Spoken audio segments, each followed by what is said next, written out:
Hello, everyone. Welcome to the new Companions podcast, an Elder Scrolls Online podcast with creators, streamers, and alike on Twitch TV /JabberUni every 2 weeks. And we have 3 awesome and epic guests, 3 people that I've had on here before as well.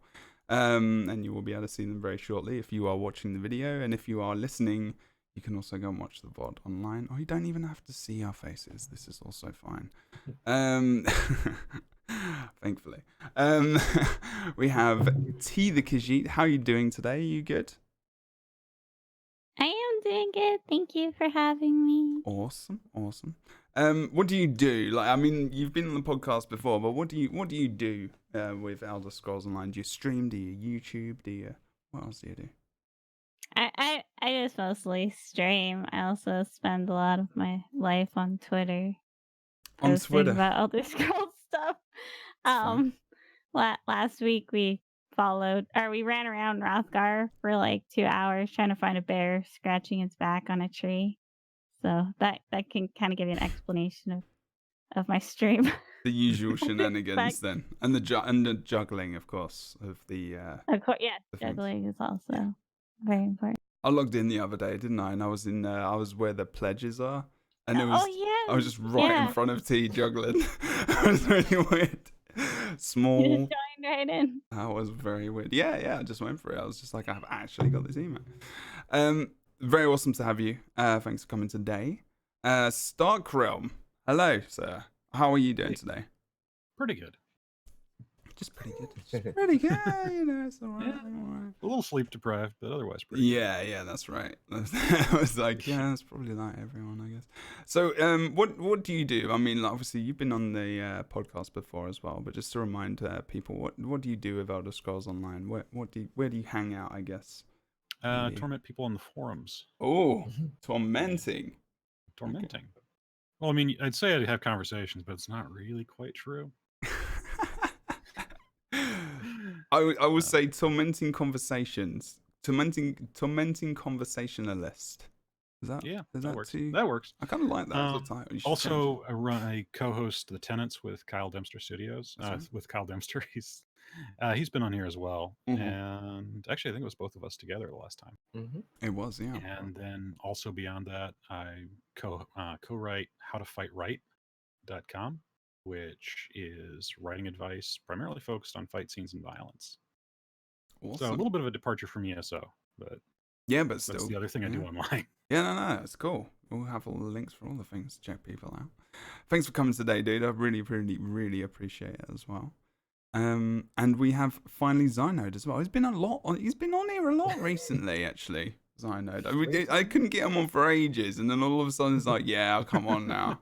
It's like, yeah, it's popular now, so I'll come on because I'm such a busy man. I'm such a big creator. I'm just messing with you. It's good to have you back, man. If you want to remind people again, just if people are listening for the first time, it's a mini opportunity for people to sell themselves again, I guess, at the beginning. But sure. Yeah, let us know. Well, basically on YouTube, I create content for the Elder Scrolls Online. So build videos, dungeon guides and tutorials and all that kind of stuff to basically help people understand mechanics, how the game generally works. And when the build videos are actually out, they're normally really, really long. Not for the sake of all the gear and no idea type videos where they're really, really short. I try to make them educational to some extent so people understand how everything works. I explain all of the skills in detail, all that kind of stuff. So if anyone's ever unsure of anything, it's already there. Right. Rather than just put this skill on, it's done. I explain everything. Probably over-explain, but it's all there anyway. I think that if it's important, that's something we're going to talk about today, kind of. It's something that talked about 2 weeks ago. As something we talked about 2 weeks ago, and it's very, very important for people to know. So I think that's very useful. Is there anything else you want to add to that? I have an add-on. Is there anything you want to add to that, or are you good? Like, it's all the things, right? It's all the things. No, it's loads of stuff. It's all the stuff. It's all mostly on YouTube, but I Twitch stream as well, obviously. But mostly Elder Scrolls Online. If I play any other game on a stream, I haven't quit. We just had this conversation. That's why we just had this conversation before the stream started. It was actually pretty hilarious. And it's the same for everyone, most definitely. Don't quit things because don't quit things. Just don't quit things. You know, just don't. The bad things. Quit those things. Okay, cool. So everyone, hello. As I can hear someone furiously typing. Oh my god. That's not me I today. thought I had That's another not push. me. Yeah. I'm sorry. I thought I had a push to talk. I have my phone. Now we know what T does on Twitter. That's What? that's I have it on push to talk. What? I don't know. I'll just mute. You're good. You're good. People's faces, the emote. I love it. Okay, so we had a massive update. One of the biggest of the year. The quarter update was ScaleBreaker. It came out on last Monday, and it is a 2-dungeon update. So if you don't know and you're listening to this podcast, log into Elder Scrolls Online because you've got two. Actually, this is one thing. Maybe as well that I'll just start off with to ask you guys. And it's something I noticed with the dungeon DLCs the most. Other than kind of a splash screen, which sometimes doesn't tell me anyway, because I've got my dailies and then I've got something else. Is it easy to know when these DLCs come in, the dungeon ones? I mean, if you were a player who didn't go on the forums, who didn't look at ads, who didn't look at stuff, is it easy to see that these? It might sound like a really stupid question, but actually, I don't know if it is. So. You would say so? Yeah, because I mean, the obvious one is that you get a download. So that's gonna. Well, yeah, stop other than you from that, playing, yeah, but that's true. it is. It's gonna stop you from playing. Why can't I not? Why can't I play? Exactly. And it's like then you They start do furiously tend to searching. tell you. They do tend to tell you, like when you get into the game. Obviously the splash screen itself, you've got the information that comes up. Then when you get in the game, when you've logged in, you've then got the prompt saying buy the new DLC, even if it's on ESO Plus. So you do have kind of, hey, it's live now. Yeah. So that is there. But if you're skipping through information, I guess you could miss it. Well, no, there is a problem with the landing page that you get when you log in. Where you do look at it, and it's there every day, and you just start sort of backing out of it immediately, or you grab your your You reward could probably and just immediately ignore it. and ignore it. So it comes up on the launcher. If you're on PC, Yep. at least, like you'll see it there. But again, that's one of these things where you could just filter it out. So Yeah, in it's that on the sense, login screen. Yeah, aside as from well. the patch, the actual patch being downloaded, yeah, you're right. You could miss it because the information, it's there, but you do have to go hunting for it. Yeah. T? So I used to not care about dungeon updates, so I can answer this question pretty well. I for a really long time when dungeon updates came, I was too afraid to do them. So, they would, be a new patch, and I would not be as interested in it. It would be more about going on PTS and looking at other stuff that was coming with the patch. Right. So I feel like you know something, oh, this is there's new dungeons or something. I don't really necessarily knew what their names were or what they were themed. But I knew that there was new outfits to collect. You always know there's something new in the store. That's true. So that now I'm very aware, but before I used to be much less aware, especially of dungeon DLC. Okay. It's just a question I like to ask sometimes, because sometimes I'm like, where do I go? Unless I read the patch notes, I'm not, I know where to go to do dungeons, and I know because I'm me and I play the game and I create stuff for it. But sometimes, I get these questions in chat, and I'm like, people say in the community, if they're playing very casually, like, I didn't actually know this is even happening. Thanks for streaming. I'm like, damn. Okay, that kind of sucks actually, because obviously we want people to get in. I mean, I don't think that's really a worry or a concern at the moment. I just thought I'd ask. But anyway, so ScaleBreaker, awesome. Have you guys been having fun with it so far? You don't need to say anything specific. Yep. Just a random yes, no. Been horrible. Yeah. Yes. Though ironically not the dungeons themselves. Oh, We really? disagree. Okay. All right. Well, we'll start with the dungeons, and maybe you can tell me why, and if that's actually actually the case. It's just not even just jumping into dungeons, I guess. So we have 2 new dungeons. We've got Moongrave Fane and Lair of Marsalok. Lair of Marsalok? Lair of Marsalok. I'm going to say that. That's correct. Yeah. That's what you wrote down. I think that's what it is. That's true. Well, I hope so. Otherwise, I just made it up. That's a great name. I should use that. Copyright, Deborah. But yeah, I mean, there are issues with dungeons, and we'll go through them. I haven't actually got a massive list of stuff to talk about because I know that we're going to have a lot to talk about when I bring these things up. But the new dungeons, just very generally, so you guys are enjoying them. They kind of they've piqued your interest. You know, you're on the PTS, you were excited for them. You've kind of jumped in. You're playing them. Are you still playing them? It's like almost a week on. I'm playing them actively on the live server, yeah. Okay. On the PC, obviously, because they're not out on console yet. Yeah, that's true. That's true, actually. Yeah, so if you're on console and you really don't want to know anything, you might want to stop listening now, or just listen, and like listen later on down the line. T, how about you? You still playing the dungeons, even kind of almost a week on ish? I actually If you just haven't. did the second one last night, so I have to play catch up. Okay, no rush to do them. That's all good. And Stark, you've done both of them, and you kind of gone through them, and No, actually, that's the thing. I've because of when the patch landed, I Right. actually haven't touched them that much yet. I've been dealing with other things, and most of my time in games actually been tied into the Rothgar event. there you go. Okay, so it does coincided with the Osinium and the events to get the extra event to get the tickets and everything else as well. I haven't done much of the Osinium event itself. I've done like VMA, Maelstrom Arena and stuff, which is really nice. With the extra awards and stuff like that, which you can find out online. We might drop into a conversation about that as well. But yeah, there has been a lot going on. I think it was it's kind of good that they did that with the dungeon DLC, right? Because you've got these instance kind of dungeons, and then you've got this kind of almost area/map event that's going on as well, and you can go to VMA and you can do other things as well, which is cool, I guess. It's actually a pretty nice combination. So before we go into the details about the dungeons, obviously we had 2 dungeons earlier this year as well, Depths of Malatar and Frostvault. Do you think there's, and I'll start with Xynode on this one, do you think there's like, how do they compare, like, you know, with the release of the dungeons? Do you think that, they're kind of up to the same quality in terms of, the actual, in terms of everything? I mean, like art, maybe even difficulty, even just like generally the storyline in them. Are they up to the same kind of snuff as the ones earlier released in the year?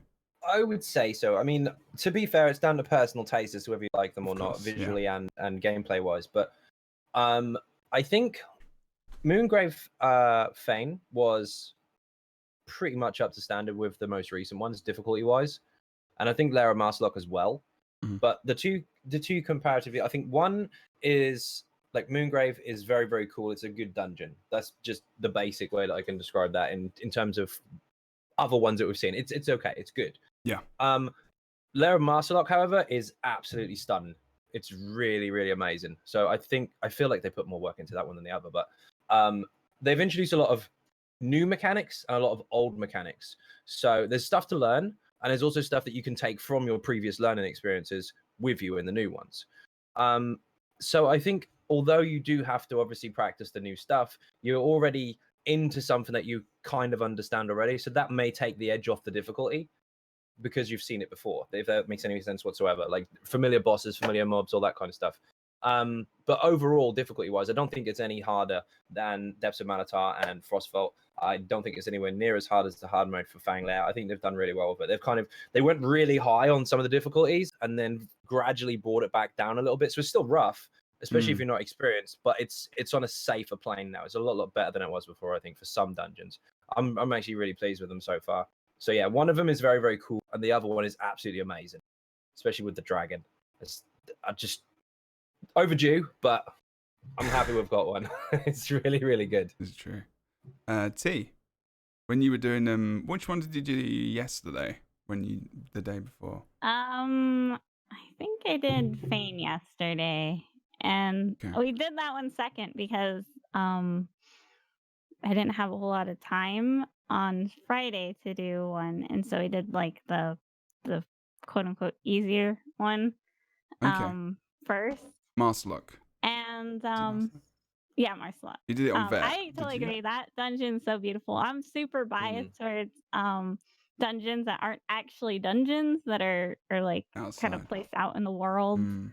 And like they build this whole little sort of ride for you to go up on this mountain, and you just see it kind of reminds me of March of Sacrifices, where you just sort of see the location around you evolve as you get further in. Feign was cool, but it does feel more like a conventional dungeon, if that makes sense. And when we were doing the dungeons on the PTS, a lot of the people in my chat mentioned I hate to use this word, but recycled mechanics. In Feign, there is a boss that uses the mechanics for one of the Maw of Lurkaj trial bosses. Yeah. And I almost felt like attacked. I was like, wait, no, that's supposed to be in Maw. I really like how unique that trial is. But then we also had a discussion about how it kind of helps bridge that gap between content, where people might be able to more easily explain stuff. Like, have you ever done Feign, the boss where there's a shield? It's the same thing. You have to burn. You have to focus on burning so that you can stop taking damage, basically. That's right. So true. So at the same time, it's kind of nice to see that, and then the other time, it's for those of us who've done more content, it's like, oh, that's this. You can kind of pick out stuff from both of the dungeons that are like that. Okay. Stark, have you done any of the new dungeons at all, or? I did a little bit on PTS with Zai, so he knows exactly how little experience I had with it. That was funny. Oh, that was hilarious. Yeah. Oh, by the way, I didn't have any passives purchased. But yeah, no, We can talk about that. Legitimate. It's a live character I use for crafting. Like, we were on PTS, but it was an NA copy, so it's like, whoops. A couple of thoughts though that go outside of what I ran into. One is that they've continued the habit of pulling back characters from the old dungeons. So a lot of the original dungeons at launch came with dangling plot threads, and they've continued the habit of pulling characters back. So I remember Celine's back. I don't think there was another one, but I think she's back. Yeah, she's the main one. Yeah.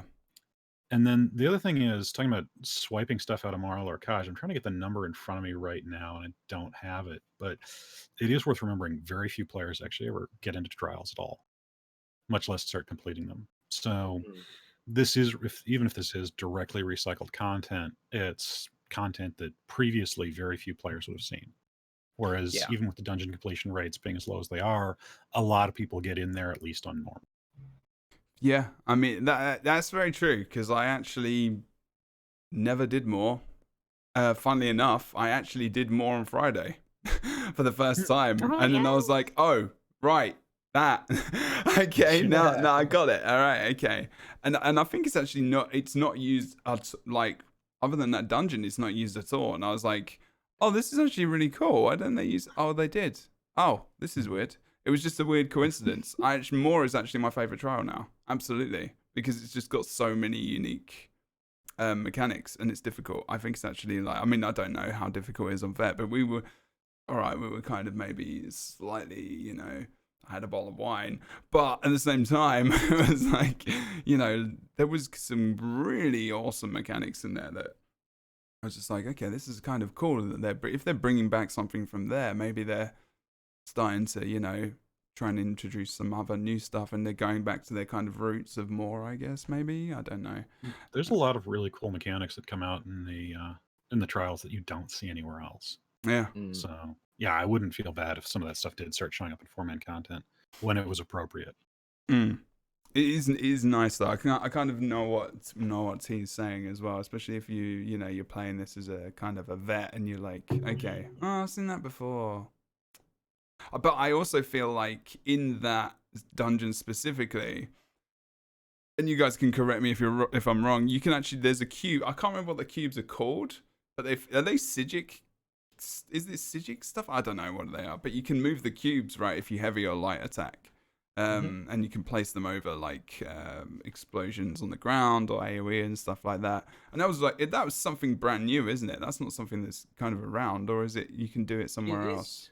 It is new, but what they've done in previous dungeons, and they've had kind of like geysers or stuff flying out of the floor that you have to physically stand on top of and block. Yeah.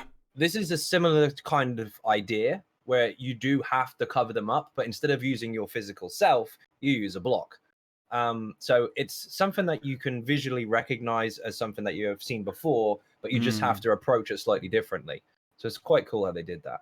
Yeah, I did enjoy that actually. That was a new flashy thing. And also you can light attack and hit it a short distance, and if you heavy attack, you can hit it even further. And you can just obviously you can push players out of the way with it as well.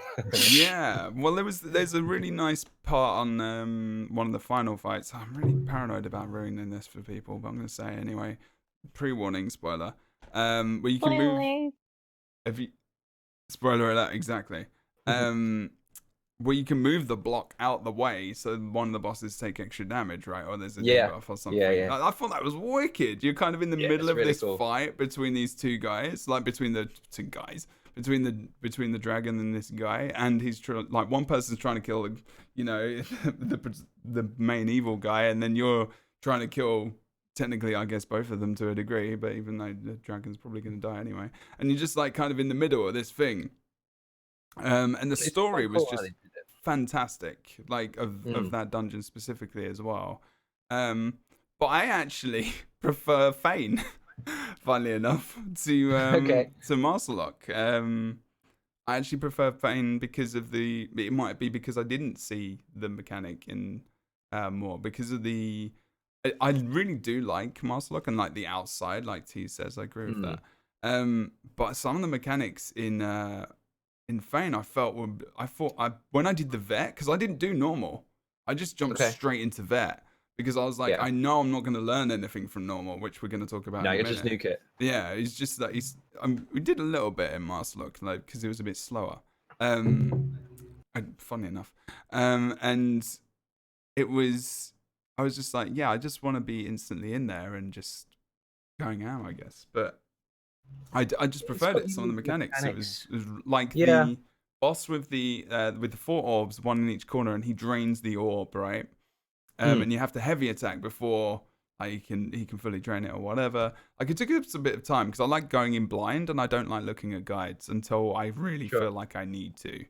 And with that dungeon, I had to think a lot harder for some reason than I did with Master Lock. Even though I really enjoyed Master Lock as well, there was something more intense about Fane for me. Just generally every single boss, but I still enjoyed them both immensely. But yeah, I don't know. But you still enjoyed them, Stark, when you did them, even though you've not done them that much in live. Oh, I thought it was fantastic. Like what I was running through was really great. It's just, like I said, it's been an awkward time at the moment. So that's all fair and good. That's all fair. Well, not good that you've had an awkward time, but life happens. It does. That's very true. So do we think that one is more difficult than the other? Do you think there is, like, I mean, T, when you ran them this week, did you find that one was quite easy and one was quite difficult, or? I thought Fane was a bit harder. I actually was surprised at the difficulty because I heard some horror stories on the PTS, but they usually whack them with the Nerf bat before they put them on live. Like originally that bat gargoyle boss was terrifying, as far as and very, very punishing. That's the one in the outside, with the blocks, right? Yes. Yeah. Apparently there was a lot of damage. That was going on. That was that was actually a lot of damage. It was more than I could get them through most of the time. I don't usually heal, but that Yeah. was I was healing on that boss, and it was Yeah, I was healing actually. I noticed that it was pretty nasty. It's just the combination of all the exposure. If you don't like cover them, right? If you don't cover those, and then you've got like all the other ads, and then you've got these mini AoEs on the ground, and if the boss turns around suddenly and just blasts and does his conal AoE, it's a lot at the same time. It's a lot for actually. I feel like as a tank, you have a lot to do in these dungeons. Like you have a lot to kind of manage, right? Yeah, they've done that a lot with the last few dungeons because it was too easy to just hold block and stand still for the most part. But the new ones, they're not like that at all. There's a lot of moving around. well. There for a while, there was also the routine of just skip the tank because you didn't need them. That too. Yep. Skip the tank. Or don't even have a tank. That's all. Yeah, Some don't have a dungeons you tank. can get away with it. Yep. In vet. Yeah, Yeah, just dodge a heavy attack.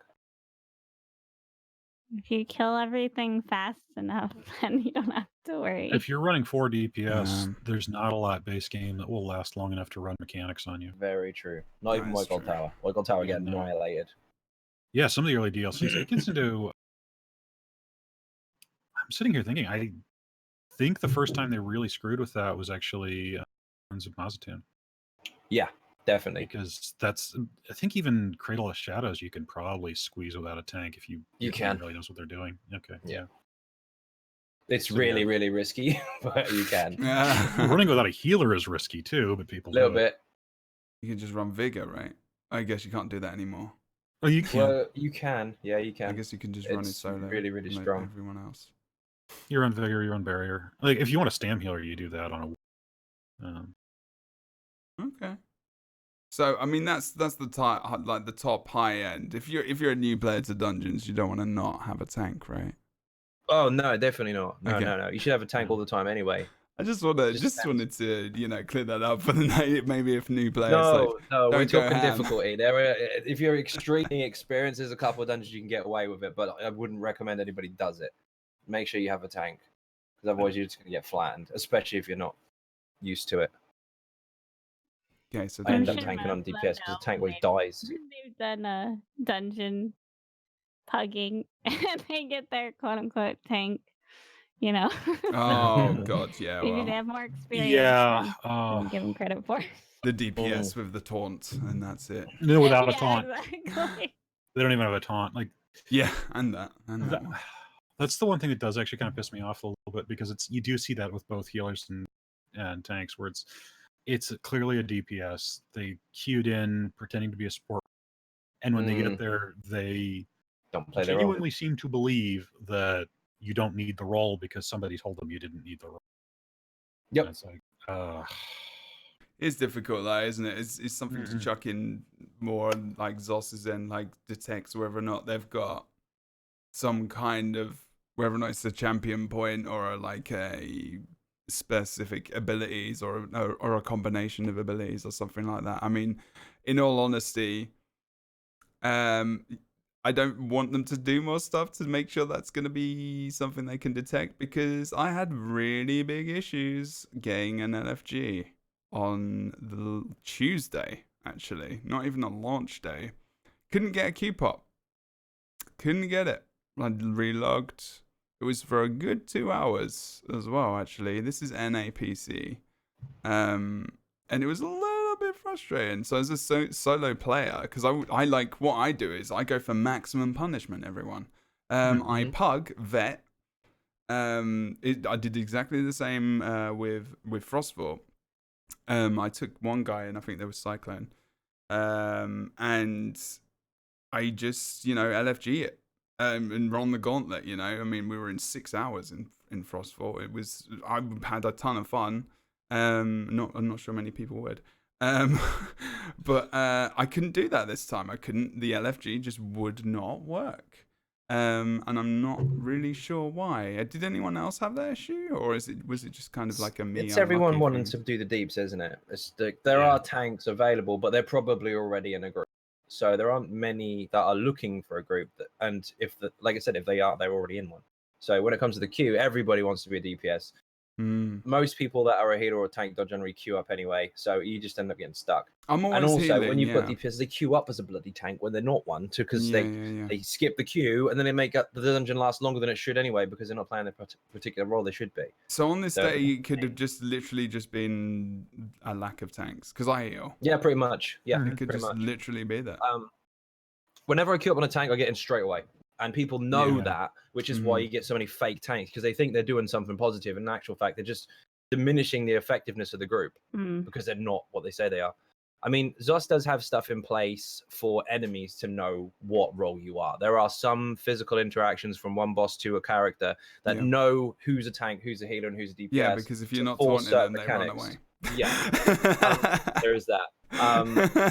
And of they'll my go dev to someone who's videos. not even in the room at the time, and you're like, yeah, I ran in the yesterday to like Mercilog, I think we had with Rita, Rallis, and Jin. And I ran in, and I think I was the only one in the room.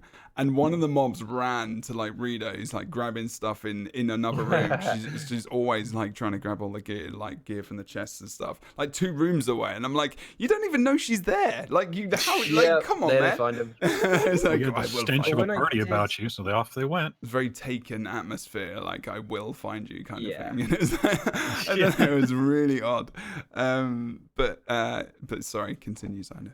No, you're good. When I did the dev tour with Finn and Jeremy and a couple of others, I think Yeah. it was with Rob actually in that one, they did explain how the enemies decide who's what role for certain mechanics. And they explained what's his name? The ghost in Fang Lao, I can't remember his name. Anyway, the guy with a ghost above his head, the spirit. I should know, I make the bloody guides, but I've forgotten. You got make a me lot of him, stuff, and mate, to he be fair. knows which one's a tank because that's the one he goes for the last phase. He always goes for the tank on the last pin mechanic. That is a thing that obviously that the game can pick out, but they don't do that for the dungeon finder, because if they did, and even if they did have a system in place, I'm pretty sure they wouldn't tell us anyway, because if we did know what works, people would fake it. So instead of just queuing as a tank, they'd put taunts and shit on their bar and go, Yeah. oh, look at me, I'm a tank. The group finder thinks I am one. I'm going to get in quick. So they have to be really careful how they manipulate the group finder to actually decide who does what, if they were ever to put that in place. They definitely shouldn't tell anyone. Yeah, exactly. Just don't They tell shouldn't, anyone. because people are too quick to figure stuff out, and they'll just use and abuse it. So, I mean, they did state that the dungeon finder's being updated, which is obviously probably for a later discussion, since that's Q4, I think. But what they do with it, as long as it makes the queues not necessarily quicker, but more efficient in terms of people actually coming in as the roles they're supposed to be, I'm all for it. I want to see what they're going to do, because at the moment it is quite honestly a bit of a mess, and that's due to people's interaction with it, due to them just fiddling with it and all that kind of stuff. Not the whole problem, but it is an issue that is kind of something we can't do anything about. I mean, dungeons are quite a good way to level as well. So there's a lot of people that come into the game, they get to level 10, which you can do quite quickly, and they want a DPS. You know, everyone wants to do damage. I mean, there isn't much incentive to really be a healer or be a tank unless you enjoy doing that kind of thing. You know. Yeah, you have to like doing it. It's not like it's difficult. Like some dungeons and some trials mechanics are very, very rewarding if you're a good tank or a good healer, and you can do everything that you're supposed to do efficiently. It actually does feel really, really rewarding, just like a DPS hitting high numbers does. But for some of the older stuff, you just feel like you just stand there holding taunt, and if you like being a tank, that's great. But the majority of people generally don't. So those ones for them are boring. Yeah. So it's got better, but the old ones are a bit. Yeah. Also, when you are leveling, this is just as a tank, when you're leveling through, the content you hit takes a hard turn at level 45. Oh, definitely. Yeah. Because suddenly you're getting put into, they're normal, but you're getting put into the DLC dungeons, and you're getting put into the DLC dungeons with the same people who are having difficulty clearing base game dungeons 5 levels ago. So it's like there, it just turns completely pear-shaped right there. So, I mean, it's massive difference. On that point of like difficulty as well, T, did you play the dungeons on normal or vet this week?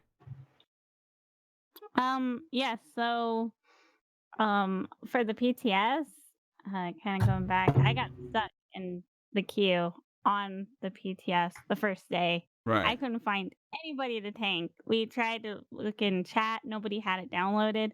So I don't usually do looking for a group, but I did, and we sat there for an hour, I think, and we had all 3 other roles. We just needed a tank. We couldn't find anyone. We finally just went into the dungeon and started creeping around so we could at least look at what it looked like. Yeah. And eventually one of my friends came in and was like, I'll fake tank for you since it's normal, and we at least got to see the rest of the dungeon. Okay. So that kind of sucked.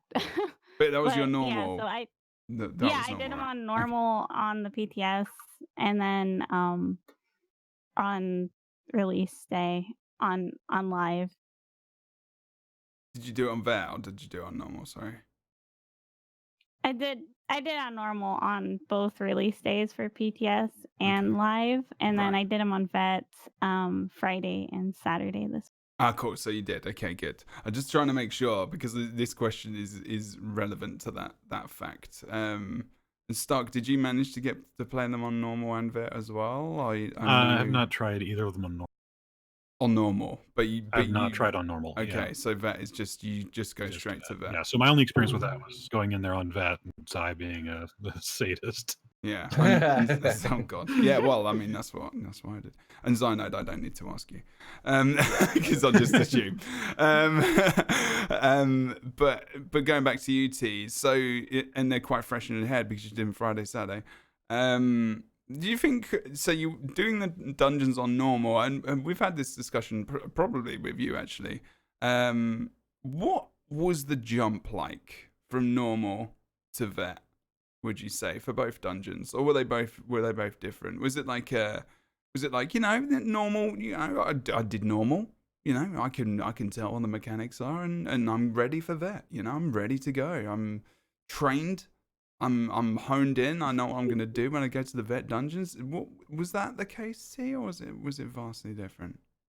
So I always have this issue. I primed it personally with normal mechanics. Yeah. Like so specifically we'll talk about Feign, right? You go in and you see these little like things on the ground, and you press a button and the synergy comes up, and you're like, oh cool, I have no idea what this does. And so you start playing around, and a normal, it's almost impossible to figure out what is going on because nothing, it almost doesn't matter.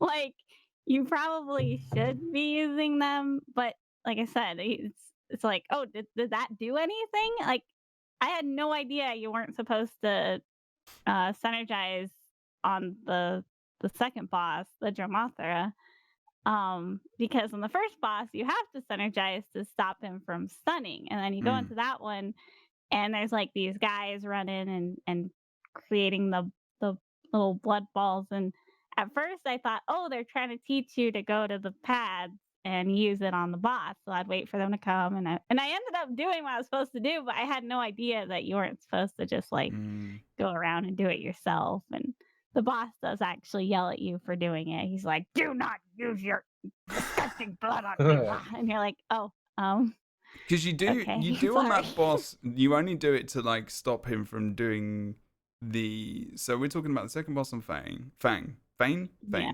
not Fang. Jesus. Yeah. And you're only supposed to like heavy attack the orb once, right? When he's trying to channel it, like that's the only real time when you do it. Is that right? Like maybe I'm not clear about them basically, or else he uses them up. It's like little sacrifice guys that come out and die, and then you heavy attack it and make it go away as quickly as possible. Oh guys. But you felt like in that dungeon specifically, you didn't really learn much from normal to enable you to be prepared for that. Would you say? Like I said, I knew that you could go to the pads and you could make the thing pop up, and I knew in some battles it did stuff like the one where you're fighting the Khajiit and the Imperial, or I think it's Imperial, who's shouting at you. You have to like use it to stop the Khajiit from channeling something. That was pretty much it. And I knew, in the first boss, you have to use it to stop him from being invincible. Like, you can't really do anything. Yeah, no, you can't. About that at all. Gonna die. Yeah. I mean, this has been a refrain for a while, though. Like, how long have we been hearing the phrase "you don't learn anything on"? Yeah, no, this is exactly the kind Yeah. of what I'm getting to. Yeah, it's it is still a problem, I think. I mean, and also not, because it's difficult, because right. I mean, and this is what I was kind of teased out of T, and perfectly did. To be honest, it was good. It's there's such a big gap, but I like the gap of difficulty, but also at the same time, it's like, does it enable the players to try harder content when it is so much more difficult? And it's like, how do you even start to tackle that? It's difficult, because you've got such a varied player base. You've got the vets and you've got the hardcore guys, and then in really those players, I feel like, make up a small percentage of the player base, and you need to have the normals like there for, like, I mean, we have no idea. I mean, maybe you guys do, of the actual amount of people that go into normal versus vet. I mean, and do you succeed or just go in? Just go in and try we know what it. the success rates are like. Hold They're on a second. quite See if I bad. get those up. Yeah. Oh, we do know about the success rates. Yeah, we know. Well, we know what the vet success rates tend to be. They tend to be around 0.5%. Yeah, they're pretty low. 0.5%? I want to say the clear rates are around 5%, so 1 in 20, and then the vets are like. I think Bloodroot, before Finn mentioned this, before they altered it. Galch. Which one, sorry? Before they altered the big bull where he slams the hammer on the ground and the whole room goes into fire. Is that Falkreath? Not Falkreath, Bloodroot. Bloodroot 4. Oh god, yes. Yeah, when they altered that and they removed the Atronachs from that fight. Right. Prior to that, I think it was something stupid like just over 2% completion rate for that boss. It was ridiculous. That boss is different. Wait, when did they remove the Atronachs for that? Just before Somerset. Oh man. So it would have been there was a patch after. I remember that. What the hell was the patch called? Not Dragon Bones. What was the last one? With Frostvault and Depths of Manatar. Oh wow. Brain farted. It's definitely not called brain farted. Yes, you know what isn't it? I say Roughtstone. Roughtstone, yeah, of course. Yeah, that one. When that came out, just after it, there was a hot fix or a couple of patches a few weeks afterwards. Yeah. And that's when they changed that particular mechanic. And when I met him, I screamed at him because he just messed up my dungeon guide because it was all in there. Oh no! They got rid of them. They had to because the completion rate was so harsh. Because everyone would get to kind of execute, the Atronachs would pop up and they couldn't get past it. They didn't know how to do it. Okay, so I'm looking at this is specifically Dragon Bones, right? Right. Can you pop that in the chat if you've got a link, or is it perfect? Yeah, I do. It's I'm looking. Well, it's part of a large chunk of text, but I'm halfway down the page. But give me a sec. I'll just drop this in chat as soon as I can figure out where the stream is. There. So there we go.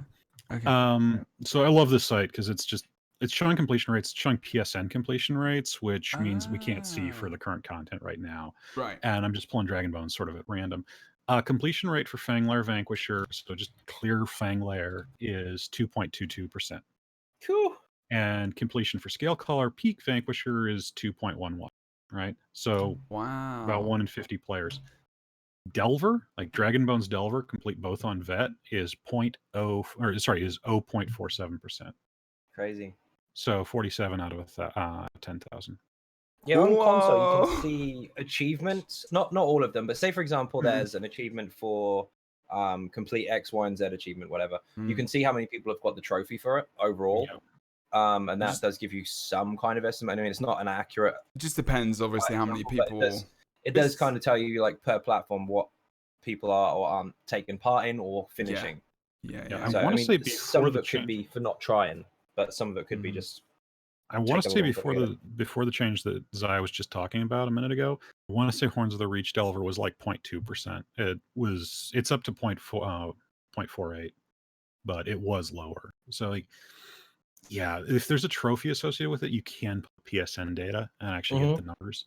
So you can get an over look at like how much the player base does that stuff. And that's also why I mentioned earlier, like very few players actually do trials. Some of these things it's hard are to amazing. gauge, isn't it? Because some of it, if you look at completion rates, I mean, what are we looking at? Are we looking at actual attempts versus completion, or are we looking at the community as a just whole? Community as a whole. Yeah, and in that exactly. case, like I'm looking at Halls of Fabrication here. Completion rate now for that is 0.97. So almost 1 in 100 players actually clear Halls of Fabrication on normal or vet. It doesn't tell us there's no specifically. difference between normal and Yeah. vet there. In Okay. this particular one, no. Like, and I can fish around and try to find some that might have it, but that's the one downside because PSN does not give you. They don't give you trophies for every achievement. So. No, they don't. They're select ones. But the thing is with that, I mean, if you are a player and you've got access to those, obviously those visuals, you can see like who's completed trophies and who hasn't. I mean, that can do two things. One, it can tell obviously the developer, they know anyway, but it could tell the developers like maybe it's too difficult because not enough people are getting it done. Yeah. Or maybe it's just too intimidating, people aren't trying. Do you know what I mean? So that's when they have to kind of think it should be for everyone to try, but maybe people aren't comfortable trying it because it's scary shit going into vet. But it makes sense as to why some of the stuff gets altered, because if it is too difficult, they do kind of bring it back a bit. They have done with previous dungeons to quite a large extent, actually. Even White Gold Towers had like 3 updates, I think, since it's released, maybe even more to change the mechanics. Yeah, it's had maybe a lot more, of changes. Yeah. There's a few dungeons that have been attacked quite a lot, especially the Atronach boss. That was altered a few times because people just couldn't do it. Still now people can't do it, even on normal. I like XLD's comment. I always had trouble finding groups. Top players are usually tallbacks. I mean, you're not wrong, mate. People get cocky when they get good. You're not completely wrong. It is. Oh, this is. I'm sorry. This is wild. Like, this is one last thing on the completion rates before we move on, because this is something new from the last time I checked this page. They've since got Wrathstone completion rates up for consoles, and Wrathstone, the trophies are a little different. So they've got one for completing either of them on normal or higher, right? Or having completed both of them at least on normal, and then one for completing them both on vet. Completion of either of them, or completion of both on normal, you could do like one normal, one vet and get this, but that's at 0.71%. Completion of both on vet, 0.16. So less than 1 in 500 players has cleared both Wrathstone. So wait a minute, is this site just PS4, or is this just? Yeah, it's just PS4. This is just PS4. Yeah, you can gauge the trophies. There should be able to on Xbox as well. Yeah, there's gonna be a little bit of statistical difference. Yeah, but yeah, like this is, and the one difference between the consoles and PC obviously is we have access to add-ons. There is a lot of difference. That's the thing. I would argue as well that this site is it's a good indication for PS4, obviously. Yeah. I think it's a good indication for consoles in general. Yeah. For consoles, that is and for what it's worth, that is the largest chunk of the community. Like the PC servers are fairly small in comparison. Yeah, I mean the access of more people. It's easier to access a PS4. You just buy a PS4. You don't need to buy all this stuff. You don't need to buy a PC. Yeah. So it is very relevant. You make a very good point, which is why ESO is on consoles, and obviously why MMOs probably should be doing that. If there's any MMOs at the moment, they should be converting. But then that bears the question, doesn't it? Like if you're on a console, like then these things need to maybe be made easier. But then there is that wide audience, especially if you're looking at people that stream on Twitch, who are PC players, because you everything that is other than obviously Xynode. You play on everything, but yep, all the things. You're gonna be playing on Stadia soon, hopefully. Do it, man. I'll do a co-stream with you, dude. I've bought Stadia. I'm gonna try it. I am gonna try it. But because it's gonna be controller, and I want to try on controller. I don't want to pull out my PS4. I just can't be bothered.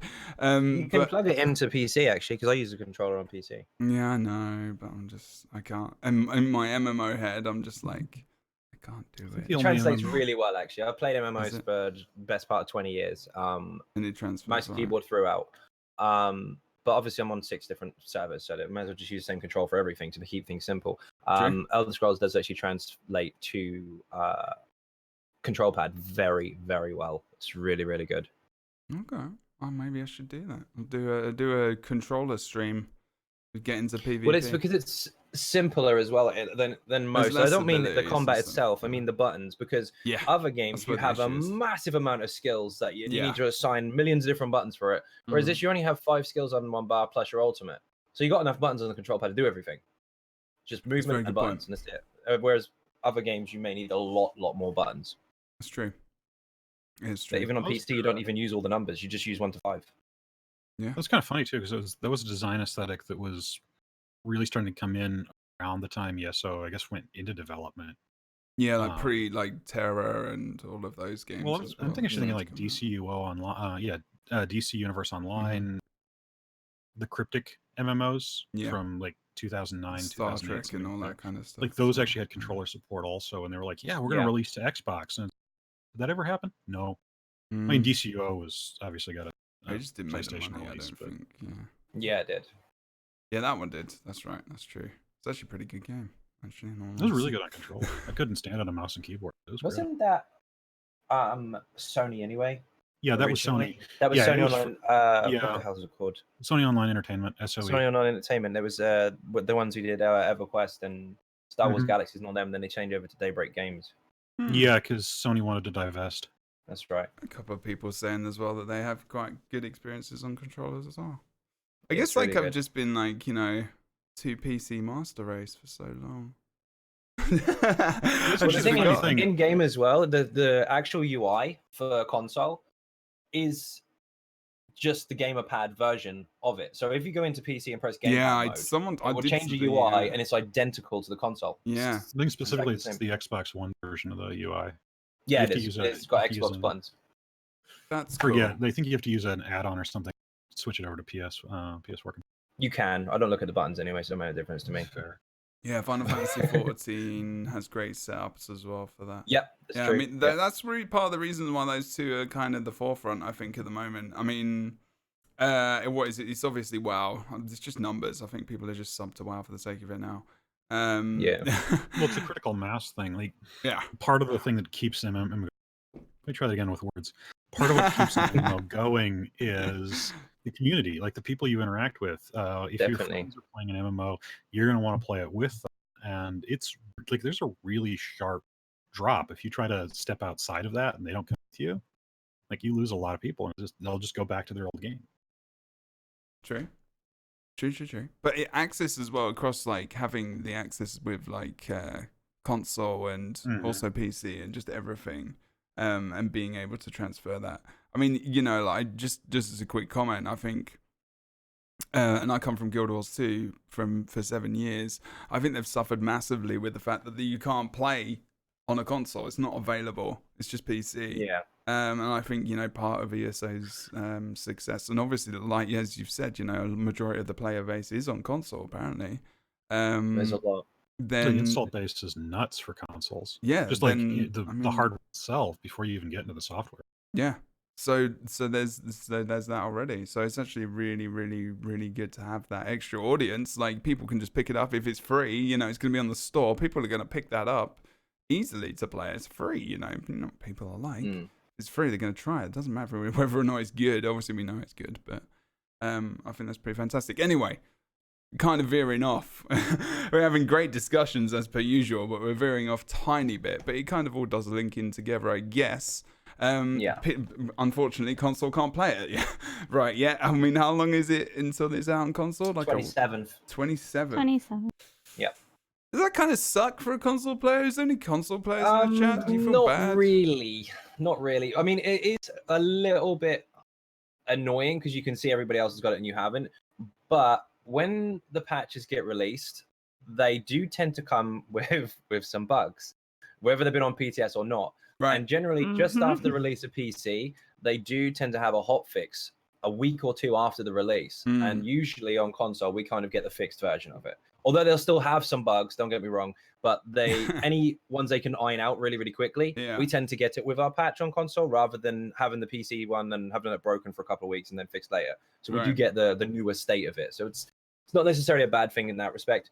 But again, it's down to the consoles themselves, isn't it? How often Microsoft or Sony will let you upload stuff as a franchise or as a game development company. So there's only certain times that you can do this kind of stuff. depending on your. So it sounds like you what's the know word? something that some of us may not know there. Yeah, it's like some games have agreements to upload stuff at certain times, and others Right. have different stuff as well. And you kind of have to not have too many uploads too quickly because they don't like it, and then it'll break, and then all that kind of stuff. So it's good that they do delay it a little bit. So constant And you get updates is 4 major literally updates. so they Yeah. can't have constant updates, so they need to be really solid in their production. In Yeah, terms of, exactly. 'cause I mean, there's so say many for things being example, uploaded. Okay. one upload on Sony, they let you have one every 3 or 4 months or something like that. Just say for argument's sake that was allowed. Maybe Xbox don't agree with that. Maybe they allow or disallow a certain timeline as well. They have a different setting, so they've got to kind of match everything at the same time, so everyone gets a release roughly the same time as everybody else. Otherwise, Yeah. it could be all over the place. That's But yeah, interesting. essentially, we get a slightly more ironed out version of it once it comes out, but we do have to wait a little bit. So it's hit and miss, but it's also for the better, because otherwise we just get a broken patch and everyone would complain. Like I guess to a degree complain as anyway. well. Like if they're just a console gamer and they're not really interested in the PC anyway, then they're just probably not even gonna know.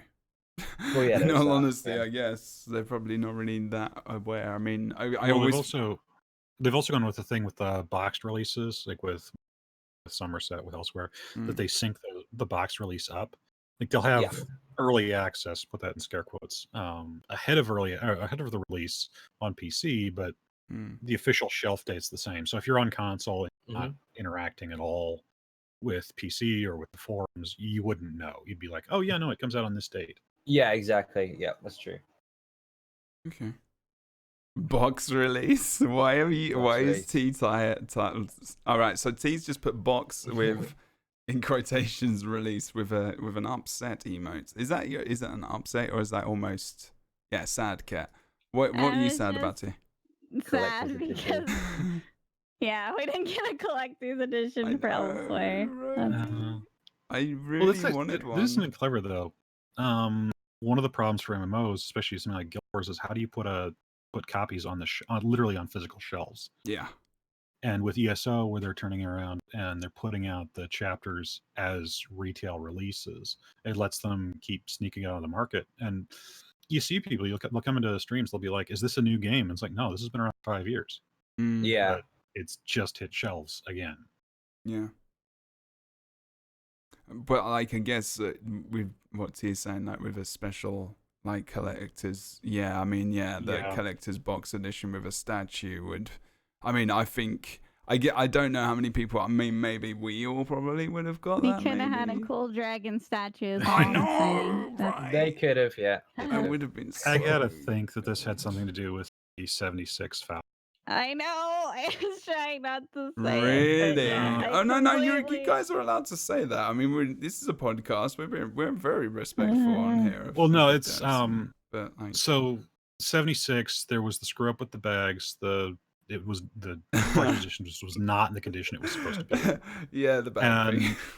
If Bethesda Softworks is using the same company for fulfillment for this stuff across the board, right? That has to have been just like, okay, well, we're setting the whole thing on fire, walking away, finding somebody new. And Elsewhere sort of fell between the cracks on that because it would have had to already be in production right after shit hit the fan. So true. They did make really the tablets, didn't they? But it would have been cool to have a full physical collector's like box. I mean, they made them for us for like. Those did have some limited ones too. There are some limited ones. They're slightly different. They're not as heavy. And they click together. It's got like a magnetic type thing in it. They have magnets. What? Yeah. I didn't see this. I know. Yeah, there was the one. You got magnets. I got the one with. I've just got the stone tablet, man. I mean, the resin one. Get it yeah, out. there's a lighter one which you could buy. I think they had $60. Was it 60? I think it might be right there actually. $60, 60 or 80 or something like that. Yeah. There was like 2,000 of them or something stupid. I don't think there was that many. Damn, time to email Gino. Really cool, but hard to justify. They kind of said that they were gonna bring out like different stuff, like the tablet, to replace the collector's edition. But the problem is that for people who are not in the US, it makes it ridiculously expensive. So they were trying to say, oh well, we don't want our most loyal customers to have to buy the game over again just to get something. Yeah. But they could literally buy it over again and pay less because it would be in a physical store where they live instead of having to get it shipped. Like, and I have a couple friends who are like, I just can't afford it because it's like a $70 tablet on top of like The game. almost Top of the the same game, yeah. amount for shipping. Yeah. Oh yeah, the shipping and then the Oh. shipping and Yeah. yeah, the necromancer coins. There is a lot of stuff like that, which is very rare and isn't available. I think there's only 300 of the coins. The Mm. There was a necromancer link. coins. Yeah, I think so. Something like that. There's I'll not just many. link it in chat. Let's see. It's true. I do Yeah. think that there 300. is. 300. I mean, there Yeah. is a lot of this kind of thing. I mean, and also maybe I'll relate it to this expansion specifically, DLC. Sorry, where you feel like they could probably just sell some stuff off their website, and yeah, like okay, shipping and everything else, but just like little bits, like a T-shirt or like something physical, which would be cool. I mean, Yeah. I think it's just like it's cost, isn't it? It's just the way it is nowadays. It's just like not many people do this stuff anymore, and when they do it, they have to do it so well because people are just going to pick. Obviously they had that unfortunate issue with 76, as Stark said, and there have been issues with others as well. But there is definitely people that will pay for it and buy it, but it's just like production versus demand and everything else. Yeah. I don't know. I mean, The other thing is you go to like a game store and there's Fallout stuff everywhere. Everywhere. No matter if there's a Fallout true. game that's been out for years or one that just came out. And we actually did complain a little bit about that. Like, why don't we have any Elder Scrolls gear in these stores? Like, I want to buy Elder Scrolls stuff locally. I mean, like this T-shirt. I mean, funnily enough, I'm wearing an Elder Scrolls T-shirt. They did give out. What was it? The codes, right? Where you could put the codes into the website. I think. Could you get those codes? Was it just through streams? I can't remember. Or you could do like. Do you remember that website that went up? I think it was. I remember it. Do you remember what it was, Zai? Oh, we had some giveaways to do, Yeah. so you could get them through that while they were There being was produced. other ways people could. Mine was the other wrong ways bloody people could do size though. It's too small. Oh. So I gave it to the missus instead. That's all right. You can wear it. I thought that looks shirt really was good, actually though. up through a forum thing at one. There was, I think, there was like a limited period of time where you could get them. Mhm. And So if you had the again, code, yeah. you could get it. But if you didn't, then it was up for like $6 million or something. Yeah, could only it's actually access really Oh it yeah, by the that's code. right. Because the discount code I wouldn't think change the code- VAT I don't think it tax. was free though. No, it was No, like there $30. was Like, there people was some thought it was giveaways. free. You could buy it for $20, I think it was Yeah, eventually. something like that. But there Yeah, were mine some was- Yeah. giveaways from Zos for Yeah, it. I gave one away to someone. I think they're here actually. They might be. But yeah, I mean, there was that you could do that. But again, it was a very limited thing. I think there is definitely something there that could be done. For It sure. was the competition initially, wasn't it? It was a t-shirt design That's type true. competition, and that was the outcome. That's very true. Okay. It's really, really, really nice though. Really good print. I'm just like, how did we get onto the conversation? I mean, this is great. It's Products. really good. Physical Collectors physical edition. items. Physical items, and there you go. It is somewhat relevant because sometimes we want this stuff, and I've never actually the subject's never come up on even maybe for the elsewhere, maybe the first podcast of which I think T was on. I don't even know if we even talked about it then, which probably would have been a good time to talk about that. Maybe we mentioned, maybe Ninja mentioned Maybe the box I may have once. mumbled about it. I Yeah. probably didn't. But it wasn't like a strong, we didn't have like a strong, maybe just because there was so much stuff and we were excited. But then in the aftermath, we're just like, I kind of want a dragon. Who doesn't? I just kind of want a dragon. That's all. Just I mean, kinda there's do. always the Alduin statue floating around. Mm. Yeah. It's not the same. Me and T's like, You can have 2 dragon statues. Yeah, Fine. There we go. two would These be are good. the The thing, they had so much work put into them. Like we had the Assembly General, we had Mufala, which is awesome. We had Malak Bal as well, and it would have been cool to just. I mean, I don't want to sound like a bitch because we've got the tablet and it's awesome, but Yeah, a dragon statue yeah, would have been they're- really cool. You It know, would I have been. mean, you're Or allowed that, to still. that cat, you know, the statue in Elsewhere, the Yeah. massive cat that's Yeah, riding yeah, on yeah. another cat, the huge one. Yeah. We got it That would recently be in cool, in too. game. That would have been cool as a statue. Yeah. Something like that. I mean, people do like to collect those things. I don't so, think you're being a quotations mark, quotations a bitch. I think you just, you're allowed to say what we want. I mean, this is a podcast. I'm sure they're not going to take No, it of course. I personally. don't want to sound like, oh, we didn't get anything, but we did. We Like, did. We had the tablets, but I would have liked this physical But, like, statue like the people previous for- ones for of a boss or something like that. General public consumption, having Yeah. these things would be good. Because I think they Yeah, would the unique get item them. itself is really, really cool. I'm Yeah. not going to take that away from that, but the statues is something that everyone looked forward to when it comes to the collector's editions of chapters, and we didn't get one. Mm. Maybe on a business side of things, they're not doing so well. Who knows? I mean, it does cost a lot of money to be able to produce stuff like that. But again, it's something that we look forward to, and Yeah, I mean, it could just be not worth it at the end of the day. I mean, it maybe might be because markets digital products change. are obviously making a lot more money. So Yeah. I mean, that's a different side altogether. But it is a fact that we're actually going into a situation now where buying physical products is something that some people still like to do, but Maybe they're economy-wise, old people. there's I so don't much know. of it online. The shops are shutting down all the time. Yeah, I mean, Crazy. where do you sell this stuff now? Like, where do you sell it? Exactly. It's all online. Yeah. Like, you're still buying it online. I mean, GameStop is in massive trouble now as well, and that Yep. would be one of the in America. That's the place it would go to. A physical place. Well, Otherwise, yeah. there's not really anywhere else that sells games, as far as I know, in America. I mean, I'm not American, but I've been here for 3 This is a years. weird sort of digression, but it's actually was a weird experience recently. I picked up Division 2 for my significant other and found out there is no physical PC release. You Oh can wow! Are buy you the serious? box. There is Yep, not. yeah. And It's oh, just a that's the code. same with Fallout 76 as well. Well, no, actually. you could actually go and buy a box for Fallout 76 Yeah, and the yeah, store that's open what I up. did. It was a code. It was a You code. can't even do that with the Division 2. Really? Really? Jesus, all right. Why? Yeah. Like if it was console, yeah, you could buy It's for not console. worth you could- it. Just yeah, not but- even yeah. worth like producing the paper for it. I mean, Yeah, it's, like, like, it's- literally it's the nuts. box. I mean, that's what it is, isn't it? Because all the boxes are just boxes. They just, they've got the box. They slip the paper in there and chuck the code in, and It cuts booklet. production costs down, doesn't it? so Yeah. crazy. So you don't have to pay for the physical products. You don't have to get them printed and produced and sent out and all that kind of stuff. You get just to here's a code, use- goodbye. You get to use Origin and Uplay. Great. Yeah. The same thing with the new Thanks consoles for that that. are coming out as well. I mean, they're allegedly supposed to be working towards not having discs. I mean, Stadia, So you right? won't have a physical I product mean- anymore. You'll just have codes and downloads, and that's it. Oh Anything you'll be able God, to just get buy off is my the lawn, hard God damn drives, it. that's It is like that though, isn't it? It's like, Yeah, it is. man, I miss Well, that like was- physical. That things. was the complete mess that came in. Like it was a PR shit show Yeah. with the Xbox One when it was first announced because they were talking about, Mm. yeah, we're going to just ditch the drive.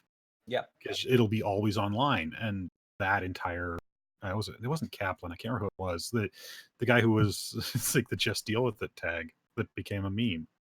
Mhm. So yeah, no, it's certainly something that's going to see with consoles eventually. Hipster game shops. I love this comment in the chat. There's a few hipster game shops in Boston. That's just now That's just shops that sell games now as well. It's just like, I go there's a mall near me, and it's got a GameStop, and obviously, that GameStop is having massive issues. The money they make is predominantly from physical stuff. It's not actually from the Mhm. games. It's from like things like those little pop figures and the other stuff you can get, like hats and t-shirts and toys and stuff like that. And It's the merch. it is all the merch. It's not the actual Yep. games, because people buy them online, and Steam runs sales, and everyone's run sales like every single Valentine's Day you can kill things. I mean, for cheap. It's just like every single flipping holiday. And they just can't compete. It's just something they can't do. Yeah, it is pretty crazy actually. I mean, I'm going to take it back to the actual ScaleBreaker, but I mean, it was related. It was related somewhat. Yeah, of course. But just to kind of end almost the dungeon discussion, which I'm not sure if we did end. I think personally, in my opinion, the normal to vet jump is still massively there. I think T mentioned that, and you guys did as well. And it's still an issue. In terms of that information, it was very interesting. It's on PS4 in terms of completion of these things is very interesting as well. And it's interesting whether or not they even need to do that, because the small amount of players that maybe even engage in this content to complete it. There's so many different things. It's like, is it worth it? Is it worth us? If you stick another mode in between, or if you have normal +1 or whatever you want to call it, it narrows down the queue again, and then you have tanks, healers, spread between another queue. Yeah. That's a difficulty. Well, that's also a problem, because if you go on to the Dungeon Finder itself, we know this is getting redone anyway, so we have no idea what to expect. But if you queue up, are you queuing for normal? Are you queuing for vet, or are you queuing for both? And while you're queuing for one type of difficulty, the group you're looking for could be queuing for something of a different difficulty. So you could be sitting there all night waiting for a tank, and he's there, he's going to join, but he's not in the same difficulty as you. So the same content, but a different difficulty. And it splits it up into two already. So already it's a mess. Yeah. The difficulty between the two is absolutely massive. I know why they do that, basically, because you have to consider that there is a large gap between a new casual or not so experienced player to someone who is extremely good. There is a massive gap there. And so they have to accommodate for both. But if you are just playing the content yourself and you are somewhat experienced, going from normal to vet, there's nothing in between at all. And I guess it's ridiculous. That's also the part where you have to say, you have to kind of take part in the MMO part of the exactly. RPG, and you have to secure yourself. So you have to be out there. You have to kind of get yourself involved with people, learn, read, and watch guides. Like Xynode, go and check out communities like Xynodes, like T's, for example. T runs this kind of stuff. I mean, I run this kind of stuff all the time. Where you can, and I would say, if you're listening to this, because this podcast for some reason it starts to pick up quite heavily, especially with new players. That there will be links for these people that you can check out. I mean, and seek the forums. I mean, I know it's not the greatest place in the world. I don't think there is any game that has the greatest forums in the world. But funnily enough, I think ESOs are actually some of the best, even though it can be a bit of a fire sometimes. But I think that's just forums. But they are actually not too bad in comparison to a lot of other MMORPGs and games. The thing with the forums, with ESO's forums specifically, there's a lot of people who are quite happy to help. And there's a lot of people who want to throw a tantrum, whatever was changed recently, no matter how insignificant. Yeah. And just learning to filter between those two. Because if you've got a problem, you go to the forums, you're going to get help. You're also going to get people to say some pretty inflammatory stuff. Yeah. Not help you at all, but you're going to find help there. So it is good for that. It just also has some people who just have to get off the idiot trains. Yeah. I kind of feel like Rav's kind of suggestion, because this has been my suggestion in the past, like if people just want to see stuff and witness the stuff, like the trials. I mean, I know that's like it's off topic again, but I just wanted to mention that. So if people do want to get into trials and stuff, they could be like actually Rift. I don't know if you guys played Rift at all. Very briefly. I didn't really get into it that much. So good. Such a good MMO. They messed it up with pay to win and all that bollocks. But I was very sad when the day they did that. But like having they actually did something very clever where you could go and do the raid as yourself. You just you. It was just a smaller version. The bosses were still the same size. They were still there. They had a sprinkling of the mechanic, and you could just go through the story, and you could understand and get the start. Not get the gear, obviously, because that would just be ridiculous. But you could experience the story and everything else, and you could do it just as a single player. I mean, obviously, imagine having single player dungeons in ESO. It would just be completely ridiculous. It would be. But for trials, like to experience that kind of stuff. But then again, it's saying, maybe you don't go and find that group of people. And I think this has just always been the issue with MMORPGs, LFGs. Do you even have them? Guild Wars 2 doesn't even really have an LFG. It's all manual LFGs. Like there's just groups formed by people in the community. And I actually think that's very detrimental to trying to keep a scene alive, because you really do narrow down the control and the the specifics for who you let in, and because people are like, I need this evidence that you can do this, that, the other, and it does fuel this kind of elitist attitude, which I feel is very alive in that segment of that game. And with ESO, I mean, trials and stuff, you do just have to go to kind of a map, and almost you can get into them. You can go to like Craglon or wherever, and you can just do it like kind of LFG or whatever. And it's pretty easy, but LFG in ESO is pretty good for what it is. It's difficult to get into the newer dungeons sometimes, like you say, because everyone wants the damage, and that's when all the damage dealers come out. You bastards hugging the queue, and you're not even hugging it. You're not getting in. Well, if I've got a choice between queuing in as a tank and in new content, or finding people I know and running with them, I'm not going to go in with a random queue. No, I've got enough Pug horror stories already. I really love doing them. I think it's just because of the content though. For the stream, I'm just like, I know I'm gonna have at least 6 hours of a stream when I go and do a pug dungeon. It's just I like pug all the time. It's just I like the struggle. It makes it so much more challenging actually, just because I don't know these people, I don't know their strengths, I don't know their weaknesses. I like seeing people learn. Yeah, I just like learning as well. Like that's part of it. The best runs are where you're working with people and they're actually learning. The ones that really turn me off at when I'm in there as the tank and I'm pulling 50% of group DPS. That's depressing. Oh God. We had one. I do like to. I can't remember what it was. A couple of weeks ago, I think we did ICP, Imperial City Prison. For anyone that doesn't know what that is, and the last boss has some very challenging mechanics if you're a new player, and even if you're not, you can still get caught out. And the machine gun mechanic, where you physically have to get behind the tank, because the tank can block it, and you're going to get wrecked.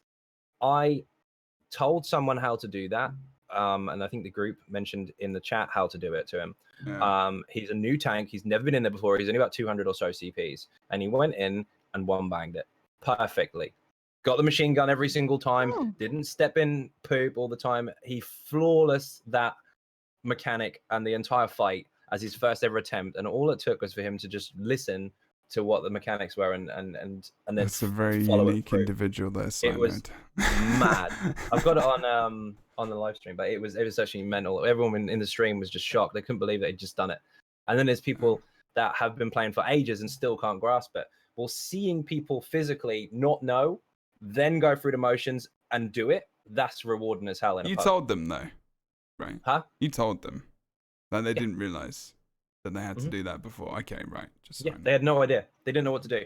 So that pug experience was, again, you teaching someone how to do something they're not familiar with, and then seeing them achieve it. It's really, really rewarding. I mean, to see that. Although you do get some messy pugs, some are really bad. Yeah. Well, that's just people want to go ham, don't they? Just want to DPS their way through and get it done. But I think that that's very telling of the ESO community. I think as well. To be fair, I think we all know that people are very willing to help, like map chat. And we are all very willing as content creators to do that. I mean, but it's kind of part of just what we do. I don't think you can really do this and be a very, very selfic person. Well, that's rubbish, actually. I mean, there are many people that can do it. You shouldn't, but to cultivate a community, if that's what you're trying to do, you just really can't. I mean, you need to be respectful of people's skills, especially mine when I'm tanking in trials on red wine. It's just something you need to respect. That was interesting. And the guild and everyone could probably attest to that in chat. But yeah, okay, we're going to talk about something else because it's a very as soon as we start to go to dungeons, I know it just goes to other things. So let's talk about while we've got some time left. There was I didn't pick up like a massive amount of stuff from the patch because the dungeons were a big thing. I almost feel like balance and everything like that is gonna either be a completely different podcast, or is gonna be because I want to do a PvP focus one on balance and also PvE. I'm still trying to get my head around it myself. But we can pick out some things and I'll ask you guys a little bit about that in a bit. But there was some big stuff like which I haven't really investigated too much. I'm just gonna start with the Undaunted Key improvements or changes. So they added, and I haven't actually looked at this Very. in game. Is this good? So the monthly Yeah. 50 key. Yeah, it's fantastic. So Yeah. so 50 keys, you can get a monster style page for the shoulders, right? Or is this for the helm as well? No, No, it's for the shoulder. The helmet comes from the boss. Okay, so it's just the helmet just comes from the boss. The style page comes from the shoulders. 50 keys. So if you're Correct. doing pledges, like you know, there's no reason to do pledges really. And if you have everything you want and you're just getting extra stuff, you know, the keys just kind of sat there. But now, and now obviously, if you log into the game and you've got pledges. So if you don't know what a pledge is, when you've got when you've unlocked your Undaunted guild line and you're starting to do these quests from the Undaunted guild as well, you can get keys by completing the pledge, like a daily. 3 dailies. You can do it on normal, or you can do it on vet and not hard mode to get the extra keys. And these keys open chests where you can get a monster set. Now, monster set in ESO is obviously a helm and a shoulder piece, and it gives you extra powerful passives and whatnot, which are very useful. You know, it might be extra damage, it might be extra, you know, tanking ability, support, for healers and whatnot as well. And they're really, really good boons to your character. Very, very important. And a lot of builds are centralized around these kind of things as well. But, you know, if you had these things and you had the keys, there's not really an incentive to go and do these other than just for alts, right? And even then, you know, you could switch gear between your characters anyway. So if you had you also probably got what you wanted for your when you were in the process of going through and getting it for your main anyway. Yeah. Just because of how the system works. Exactly. And now you have this 50 keys and you can get a style page because there's some, you know, pretty cool looking shoulder piece, and it rotates monthly, right? Yeah, every month they've got a different one at the moment, or it seems to be. Okay. So they're not running out anytime soon. So No. I'll ask T as well. Is this a good chat? Is this an extra good thing? Is this something where you're like, I kind of want the style page now. I'm gonna maybe do my pledges every day. It's nice to have something else to use it on, because right now it's not. Like, I had a friend who was just like collecting keys. They were a key just collector. to collect a certain amount of keys before. I need to know how many keys he before has, the T. change. I think they were trying to get 1,000 on their tank. I don't think they got it because they had to use. They had 1,000? I think. Bloody hell! I mean, is there a? That was on one character. Oh, that was on one character. Jesus, all right. Oh yeah, on Yeah. this tank that makes some sense actually. Is there and now when you log in, if you have to log in on all your characters, so your keys go into your currency. Yes. Yep. Good. Take up no more inventory space. And you don't Nice. have to keep swapping characters to open boxes with different characters to get stuff for the other ones. That's It's a mess. so good. It just feels Also like saves us from those random keys we got on low characters during Undaunted events. yeah, that's true. That is really. It's that we're all like, whoo, should have been something that was there from the beginning. Really, in all honesty. Yeah, it But should have been. if I'm going to make a There cheeky now. comment The about it. Undaunted update was really, really helpful overall. Like the pages for one, because let's face it, it's RNG based, and sometimes you're unlucky. One of the pages before, I think was it the Groftar one? Might have been the Groftar, I don't remember. Okay. One of the pages I tried 93 keys before I got one. Whoa. And yep, that was bad. And as That far was as shoulders are bad. concerned, actual physical. It should have been that armor 1,000 you're key looking guy for- that T knows. He's Yeah. like 747 later. I've got that fucking, you know. You know the Stonekeeper set? I Yeah. tried to get the shoulder for that for my tank, and I wanted a heavy one. Specifically a heavy. Just one heavy shoulder. 227 keys before I got it. Ooh. That's really bad. But now, obviously, you can just flip a coin with a couple of extra keys and have a much, much better chance of getting them. So what they did with it is really, really good. Interesting. You were on this podcast before, and we had this conversation, didn't we? Maybe was it with Yep. Stark? I don't know if it was with Stark. Yeah, Wait, it was. I think. Yeah, I think it might I have think been. it was we with were- Stark and Kyle. Yeah, and we were talking about at the end where you could buy, Mhm. like the I swear I've had this conversation with T as well. Like maybe buying like the shoulders or something. So they have kind of done something now because you can get a Yes. coffer for 5 keys, right?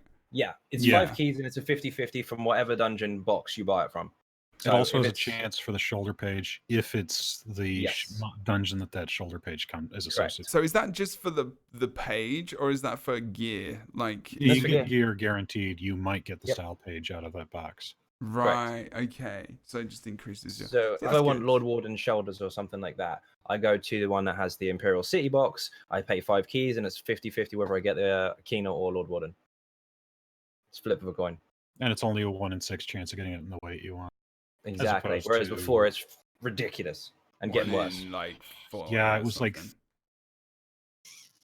I want to say it was 36 possible drops in Yeah. each. Something like that. Yeah. We worked it out on one stream, I think. What's I funny went is this through was this. actually the tipping point too. The this release would have made the DLC box have a larger loot pool than Yeah. the 2 base game. Oh yeah, ones. of course, because you got more. So- You got more kits. You got more Yeah, bloody exactly. armor to add. Forgot about that. So yeah, that was the entire thought How many- process behind it too. So what? There was. So there would have been six armor sets added, at least. Was it more? The, It would be the at monster 14 sets was monster sets. Oh, and- monster sets is 2. Yeah. Yeah, Sorry, yeah, of course. yeah. But yeah. Yeah, they sorry. took the normal gear sets out of chests years ago. Yeah. That's right. Okay. Those were used to get Undaunted Infiltrator. It's an awesome set. So the Undaunted keys, really good. That's Yeah. a nice one. That's a good quality. We can call that quality of life, I think, as well. Definitely, yeah. That's really, really helpful. Quality of life stuff is very important. Multi-crafting. Oh my god. Those so nice. Yay! So good. T, what's going on with the yay? Why is multi-crafting good? Because it's God, I hated making potions, and now it's like just magically you have a million potions. Probably why the price is up so much on flowers and stuff right now, because everyone doesn't have to be lazy anymore. They just have to snap their fingers and make potions. Yeah. I mean, add-ons wise, all this kind of stuff is kind of, This is so much better than There. the add-ons. but it is So much apparently. better. Yeah. Yeah. That's I good. still remember a couple of years ago where I'd let my stockpiles back up, and I Mhm. was just sitting there with autocraft going, refining, and it took, I want to say, an hour and a half. It was not happiness. Like, Now it's just crunch. You're done. Here, look at all this stuff you got. Yeah, it's really, really good. You can clean out your infinite bag now by just pressing one button. It's just ridiculous. The potion making, for example, if you had enough in your bags to make 10,000 potions, if you had enough inventory space to be able to hold it, your actual bottomless crafting bag could strip your resources in one click. You've been saving them for years, all of a sudden, bang, all my potions are done. It's going to make the economy different as well, because it's going to be so much easier to be able to, I said this before actually, to make mass numbers of crafted items or potions or whatever and put them on the market, rather than, as someone just said in the chat, Cyclone just said, push and square for hours on the console. I mean, It gets boring. You don't want to make more than one stack because it takes you forever. But now it's instant. It's brilliant. This is all because of console, isn't it? That these things are being produced. I mean, this is the reason why these things are being done, because there is a fix for ESO. If you're a PC player, you just get add-ons. Well, this also helps with performance as well, because the add-ons themselves, I mean, the more you have, obviously, this is going to make you. Of course. With them putting this as a base game addition, not only have they recognized that the players have had a good idea in the first place with it being an add-on, but they're also going to free up a lot of space with stuff like that. It's not going to be loads of extra stuff messing up your game, and you've got more what's the word for it, more stuff working on your computer basically to focus on the game rather than the stuff that isn't actually supposed to be there. Also your net traffic, because ultimately when you get down to it, this was still an automated system that was pressing E or pressing E every couple seconds for hours on end. That's all traffic that the server has to deal with, as opposed to just. And you could tell all of this. that lag when it came through as well. It was like, the doom pauses for a second, and then it kind of continues on, and it just keeps doing that, especially when you're streaming. And really notice that it's like, oh god, I'm making like 10 of this or whatever, and it's not that bad. You notice when you're doing, your writs or something as well. Okay, so there is that, and also deconning stuff. You know, you can just click multiple things. One Yep. button decon. It's beautiful now. That's very good. Even, you know, again, that's kind of better than the add-ons as well, so it kind of improved upon it. I mean, that's what I like, at least, that they're doing with these. It's not like a half-assed kind of effort, like, to go between, you know, what the add-on is and what they're trying to create. They're actually trying to improve upon these things, and maybe they've talked to these people. I want to say that they've maybe even talked to people at some point in time, or maybe they don't need 60 add-ons there, but I would assume they've done it with a few things add-on wise, because there weren't combat numbers to start with, there wasn't buff visuals for timers and such to start with, there wasn't this multi-craft idea, and there were add-ons that did this for you.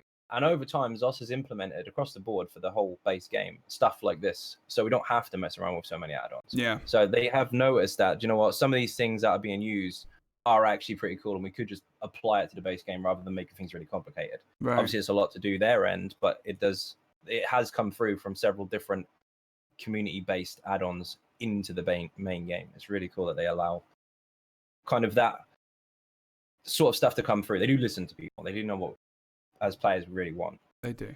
They really do.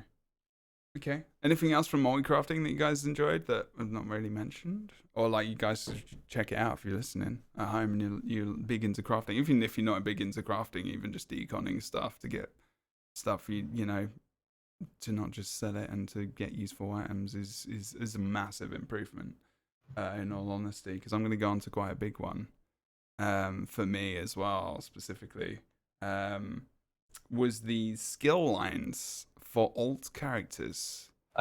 Now I really am torn on this one, and I want to emphasize that I have a lot of respect for ZOS. I really feel like they are a good company full of awesome people. They're extremely talented, but when I saw the cost of this, I was really disappointed. Agreed. Because it is bad. It is bad, and I was like, this is I mean, I can understand on one level what they're trying to do. It's meant to be a really, like, for the amount of time that it takes to do some of these things, I understand, but to make this thing worth more than a DLC amount and all these other things, I find to be quite ridiculous. And I mean, what is it like? How many crowns is it for some? Like some of them are up to 3k crowns. 3k, sorry. Yeah. If you were only 20, or only 2k, but yeah, most of them are. Yeah. There's the system itself I like, because it's a time saver, and you do have to have had it done first. It's not this pay to win crap you see on the forum. Yes. You do have to have interacted with the content and have to have completed it first. You can't just buy it. So as time saver on alternate characters, sure, I get the idea. The premise is really, really good. We do want this. For the most part, at least most people do anyway. The choice is still there to do the content if you want again. But I do agree that the price is a little bit too high. I was happy with the Sky Shard prices. That's okay. With there being so many different skill lines, I mean, it's going to cost you a lot to unlock them all on another character. I mean, if you want to buy something specific, say, for example, just Mages Guild, okay, fair enough. I'm not going to be too mad about 2 or 3k crowns because I've got my character finished now. But if I want to buy all 7 or whatever many skill lines there are, that's going to cost a lot of money. So I do think the price is a little bit harsh. They might have to do some discounting on that or something. And is it then a purposeful thing? Like, is it because it's no comment? And I want to again say that I do have a massive amount of respect, but this kind of feedback, critical feedback, like honest feedback, is so important to give, and to tell you how they feel, because at the end of the day, they want to know that you don't feel shitty about something, because if you do feel shitty about something, like, I'm not one of these people who will just literally be like, yeah, I'm happy with every single decision you made, and, you know, I'm just gonna sit there and kind of not say something about it because I want to benefit. I'm gonna be the person who says, you know, I love you guys, but really, I mean, this is not cool. And for me, like, as a person, as my own person, I don't feel like this is a great thing that you've done. And maybe you could explain why. I'm going to dissent a little bit here. Yeah. I'm actually fine with the prices with one caveat, and this is I had the same problem the Sky Shard and the same problem with the outfit slots. Mhm.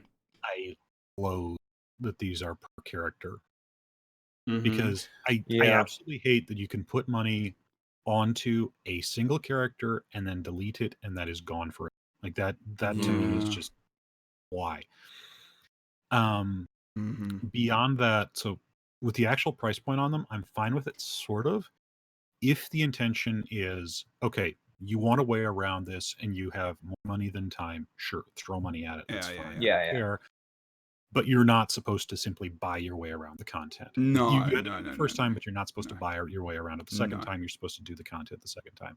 And the price point is steep enough that it's like, yes, you can. If you look at Cyrodiil and just see it as a plague on humanity and don't want to ever set foot there again, Yeah. you can buy your way around the Alliance War if you're willing to spend $30 for it. But is it really that bad?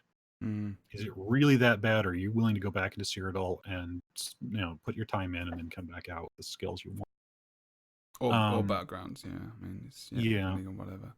I mean, I So- know there are people, and I know what you're saying. Like, there is a part of me where I'm like, it makes a business sense in terms of making sure people are playing the game and they are in that Keep content up.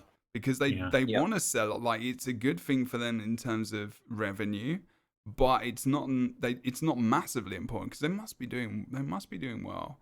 Yeah. I mean, we know that just from the amount of response, like with Twitch, going earlier in the year to Twitch and saying, we've got this year plan. Not many people do that at all. And like even just mainstream games and just say, we want to hire you for the day and deliver what we're doing for, get and be on the front page of Twitch, 100k viewers, etc., etc. Some guy, thing he gets a tattoo, and and Which he had to do within 3 seconds of the stream. exactly.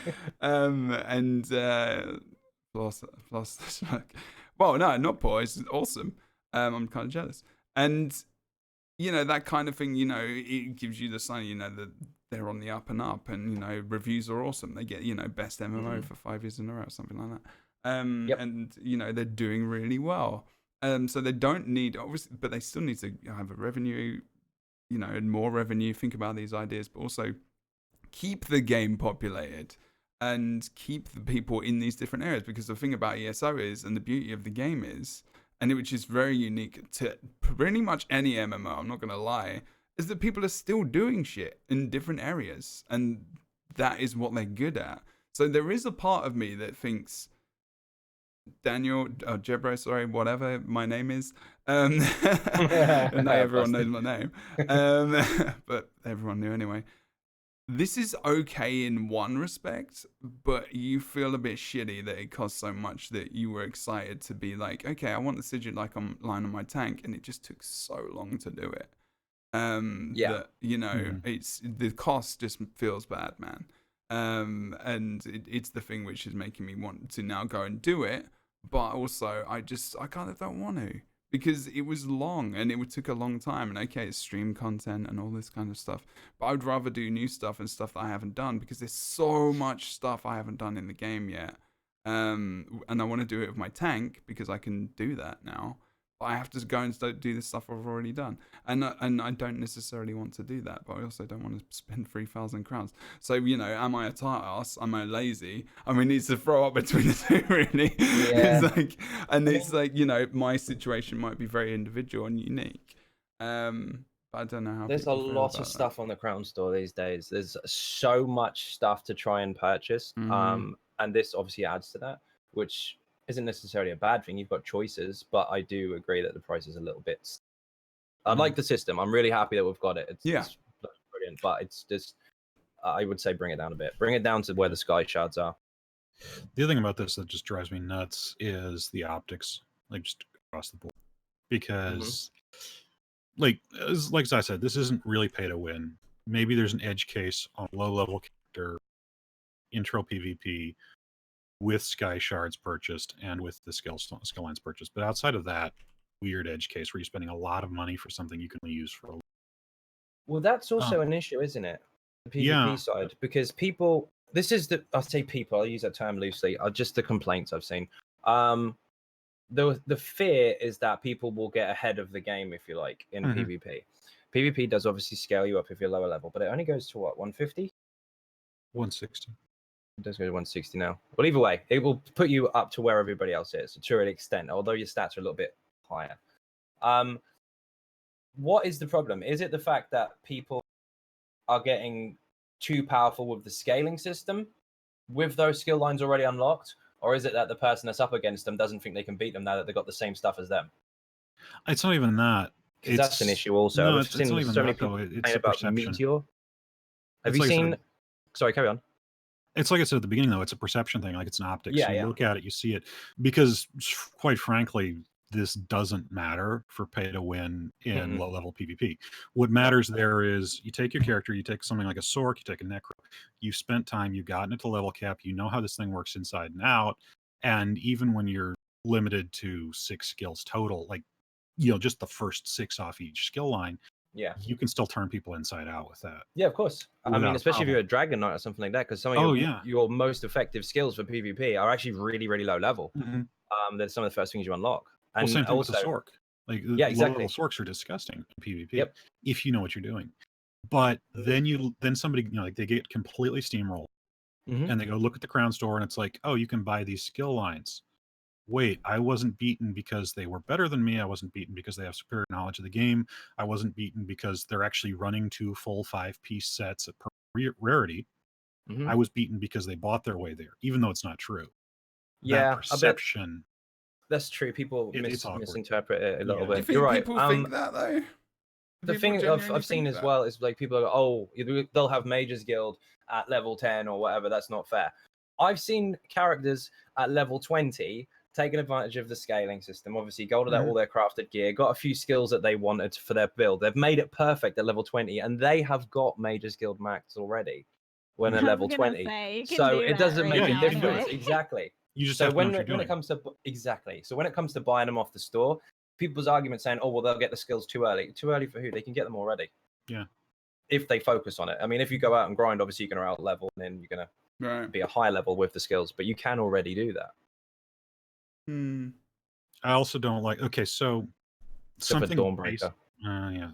Well, you can get that pretty early on, though, if you actually run specifically. You'd level up before then, I think, though. If You'd you grind level, but zombies. if you start grinding at 3, you'd end up 25 by the time you capped it if you were exclusively targeting them. Yeah, I guess. Yeah. Yeah. Not far I mean, off it might of be a little higher than that, but it's not. We're not that far outside the range. Like, you're still going to be in lobby. Yeah. Yeah. The other thing that drives me nuts about this, so back when the game released, there for a little while, it wasn't completely clear what was going on with Vampire. Like, they're designed from the UI to be mysteries. They don't show up on the UI at all. They didn't show up on the UI even when we got all the other skill lines visible at start. And so there's this kind of element of, okay, well, you can be a vampire in this game, which you'll realize the first time you start running into other players who are vampires, or you start seeing players wolfing out. But for a new player, one of the first things they'll see is they'll go to the Crown Store, and now you got this whole skill line thing, and like, oh, look, you're a vampire. And if you don't talk to somebody, if you don't get that information ahead of time, it very easily walks the impression that these are paid for perks. And again, if you know what you're doing, been the case for a while now. That has, yeah, this isn't a new issue. Yeah, because you could get the bite. I feel really bad for anyone who actually bought a Oh, bite yeah, in no the kidding. Crown Store, but Yeah. Well, this is the thing as well. They're skill lines, aren't they? They're 1,500. And it's for an entire skill line. So if they're 1,500, why are the other skill lines 3K? Because those start at level 1. They just unlock it, which you wouldn't have. But yeah. It's a time thing as well, isn't it? I mean, Vamp is pretty easy, and Werewolf to just up. You don't even need to. People still try and charge gold for that stuff. Damn. Yeah, no, they do. I mean, a lot of people kind of roleplay that stuff as well, actually, and especially on PC. I like it when the community loves it. Yeah, I like it when people are trying to charge for it, and someone just runs up and bites them for free, raises the middle finger. Yeah, they're just like right. like 5k gold, 10k gold, or something, 100k gold. Oh man, back at launch, 40k PC. Oh wow. Yeah, it was a lot. They had this really cool group though. It was like a guild full of vampires that did an event after launch where you could go and get a bite for free because there were people that were basically gatekeeping those skill lines. Oh yeah, that was and That was a special piece of history. You want to go through this, or you Yeah. want me to? Oh, T, No, go it for was it. just it was Yeah. pretty. It was just I just thought it was really very telling about the Elder Scrolls Online community even back then. That there was some people that were Fleecing. basically Mhm. we didn't have a crown store back then, so the only way you could get a bite was through the mobs, and the werewolf and vampire mobs only came out on a certain time and a certain day, and what certain people would do is they would run over, kill the mobs, and then nobody could naturally get scratched. Where it'd be polite to just leave them, get scratched, and run, because they were much stronger than the regular mobs, and they're still out there. You can still get naturally scratched, and so there are these people who were basically trying to get gold off of players to get a bite, and so there was a guild, and they got together in Riften and had people come through and gave them all bites as much as they could, and they were trying to recruit other vampire players to help them, and it was pretty heckin' wholesome. Say that much. That's pretty cool, actually. I like that. That is good. Used to be 10k a bite. It used to be a lot more than that. Yeah. Yeah. Jeez. I feel like it was like 40k or something was, at yeah. launch, At which launch, it was was around ridiculous. 40. Yeah, There's someone no was way to offering make that from much 100 money. when I People really are really wanted protective of that now. Like if someone shouts out in local chat selling vampire bite, whatever, someone will mouth back at them and say, "Don't buy it off of him. I'll do it for you for nothing." Yeah, that's good. Oh, there you go. That's a testament to another change. Yeah, it is interesting how much I heard from the start of the game to and the community to now, even on the stream directory, just about the people who were streaming as well, and like all the differences and the changes, and how maybe even Zos kind of influenced this themselves, and in different changes they influence and put in, and how people want to actually change it themselves. So it is pretty good, and I think this is it's very much been a partnership between maybe Zos and the community of how everything's kind of turned around. It's interesting. And you can't just do it. You can't just be the company that switches everything around. It has to be the community that's willing, and the people have to be there to incite that kind of thing, and to carry on and make it, what it is now. I'm very aware of time. I don't want to go too far over, and it's 20 past now, so we've got about 10 minutes. But let me have a look. So, I mean, like I said, just to wrap up the kind of skill lines for all characters, if you don't know what that means, and I will just very, very quickly explain it, because I didn't at the start, so I'm sorry about that. You can buy different guild lines or world lines or whatever else that we're calling them, from the store, like Mages Guild. Sigic's on there, even though we maybe wasn't expecting it to be on there. Alliance War, Dark Brotherhood, and some others as well. You can actually just purchase, unlock them on one character only, and then level them up and whatnot as well. So that's the discussion we kind of had. Is it a bad thing? Is it a good thing? You have to have it unlocked first, of course, on one character, so you do still have to do it. So you do have to experience that content, but that was a discussion we kind of just had. In terms of the rest of everything else that was added, I mean, a big chunk of it, obviously we've got 10 minutes, we've got nothing to, I don't really want to pull out specific abilities. There was a lot of balance, and I'm still questioning whether or not I have a balance podcast, because I don't really like doing those anymore, because things change and people have very different opinions, and then I'd have to break it into PvP. I'd even have to break it into BG, Cyrodiil, then Trials, then Vet Dungeons, open world content, and it's way too much of a something. I think I think we can just sort of wrap this one around. It's not really so much a balance change as a complete game combat. Yeah, there's been a change with the lead combat designer. It went from Eric Robel to, I think, Brian Wheeler's the one. Brian Wheeler's on now, yeah. So it's a whole dynamic change between the two, and what we're seeing is Wheeler's going back and basically reworking combat from across the board. So it's not really, this isn't a balance change. This is they're reworking combat to That's a with better more way of of a putting it. systems approach. Yeah. Yeah.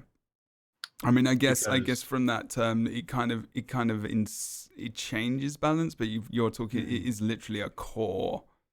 Yeah, it's a it is realignment. from the ground up. They've done like a massive audit on the skills, and over time, they're going through skills, they're going through gear sets, and they are looking at it as a whole rather than just that one skill is a bit iffy, so we'll just do one thing. They're doing a whole kind of. It is, like Stark said, like a rework entirely. It's really, really cool what they're doing with it. What I feel like is it's like a removal of what I think is on a basic level. It feels like they're trying to move away from spammy abilities to something a little bit more where your decisions are more important about how There's you a use the lot of abilities. decisions. Yep, definitely. Yeah. The other major thing is they're moving away from a lot. So at launch and up until a couple of months ago, ESO had a very reducing combat system. There's a lot of stuff there that's like, this ability works this way, but that ability doesn't, but they look like they should be similar. The fun one is Entropy and Strife. Like these two abilities, when you just look at them on paper, should be the same ability, just one's class restricted. And they were completely different, just across the board. So they're actually going to end up closer to each other. So it's going to be kind of like, oh, hey, here you've got an ability it deals damage and then it heals you. Here's another ability that deals damage and it heals you. They're not going to be the same ability, but they're going to be similar. So it's not this weird thing of, oh, hey, if you've got Strife, Entropy is worthless because the bonus from it just isn't there. There's a lot of that coming. There is a lot of that. I mean, I know there's been some impact on PvP, for example. There's been. I'm not sure about trials. I mean, I think at the moment it's a little bit still too early because I always think this with balance as well. And it's like, even though it's on PCS, people test things, people try stuff. That initially there's always the people that do and will get upset, and then people don't want to change. Like, and that's just the same with any game almost. But you know, when meta.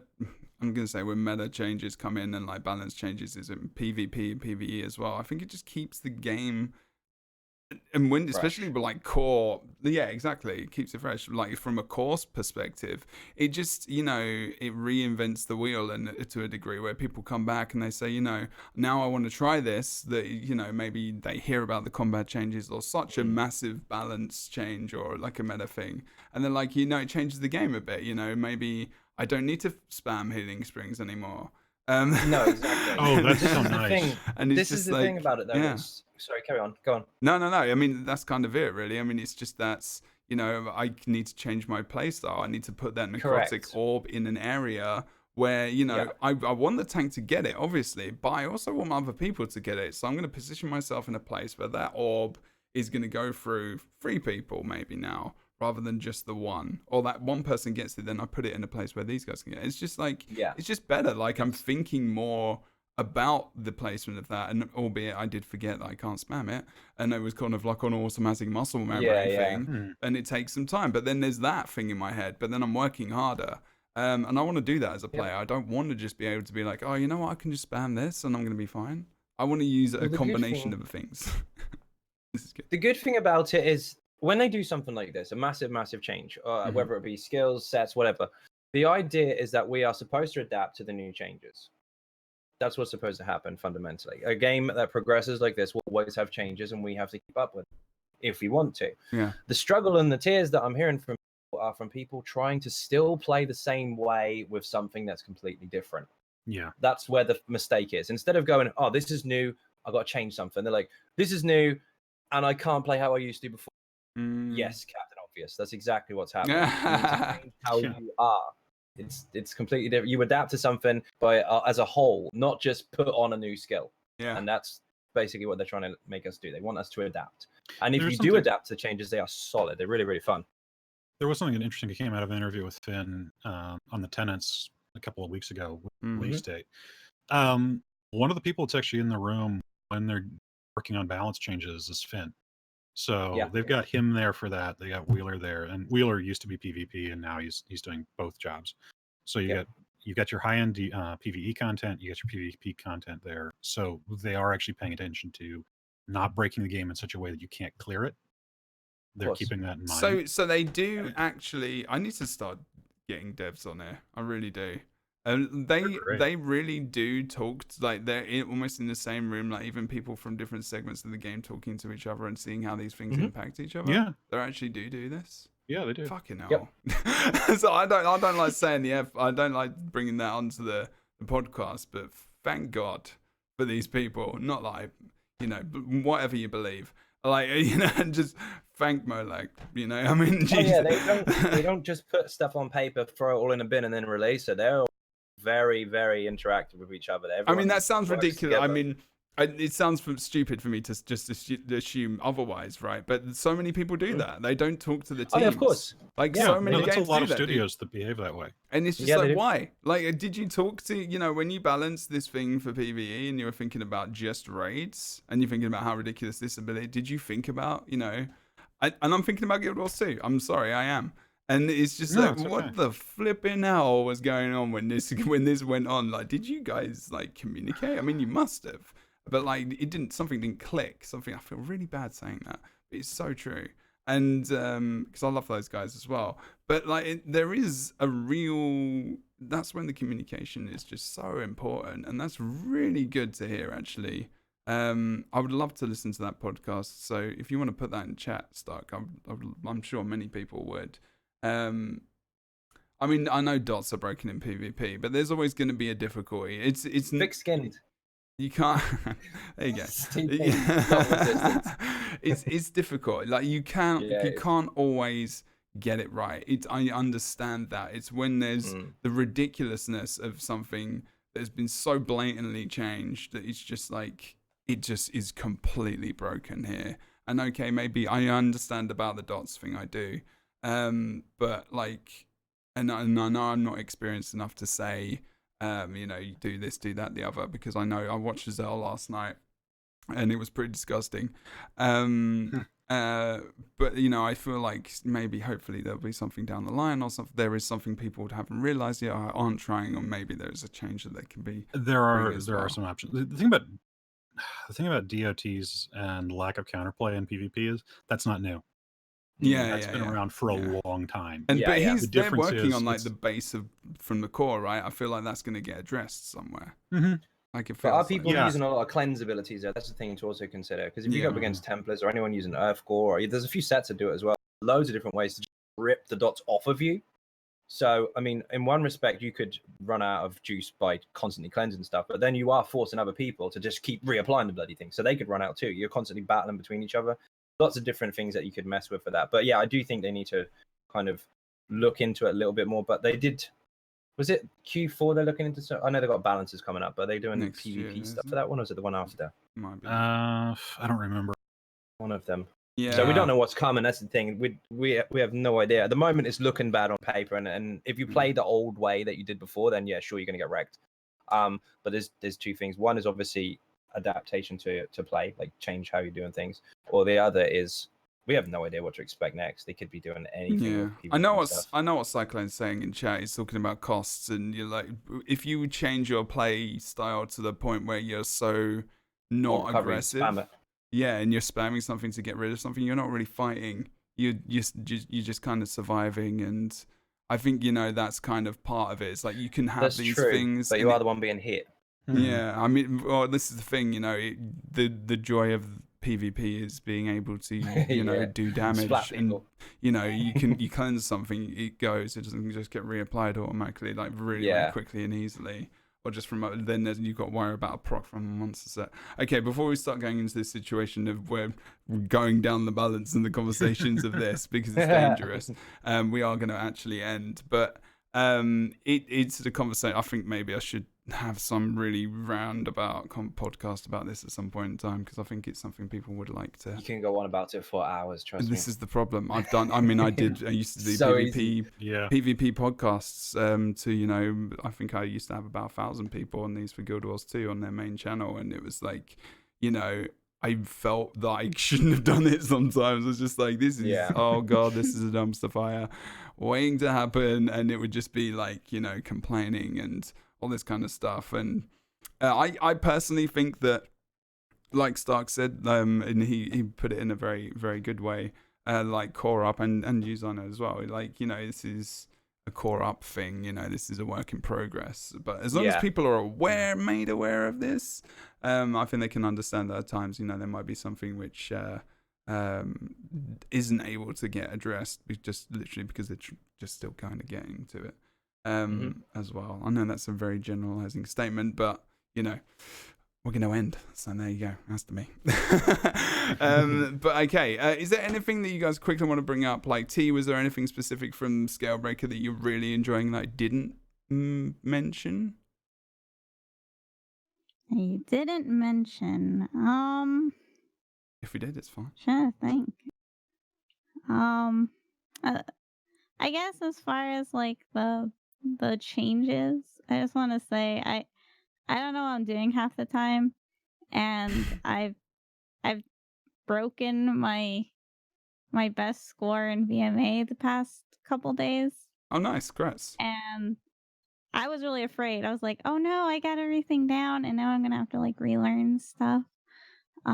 It wasn't as bad as I thought, but I also know that there are other classes and other roles that are having a lot rougher. I play a Magic and Nightblade, and I also know some people are like, it's dead, but whatever. I've been playing Magic and Nightblade since launch. It was dead when the game launched. Yeah. So if anybody like no True. one really played it at all. So to me it's like, if you just kind of stick with something, it's like when people come in and they're like, what is the best class?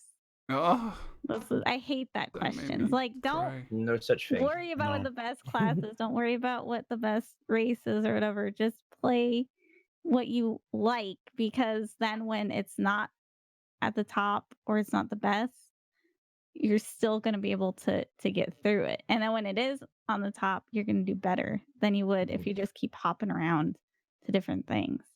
I think with the new changes though, it's just not everybody has the answer right away. Like they don't have the knowledge pool to understand how to change what they've been doing for a very long time.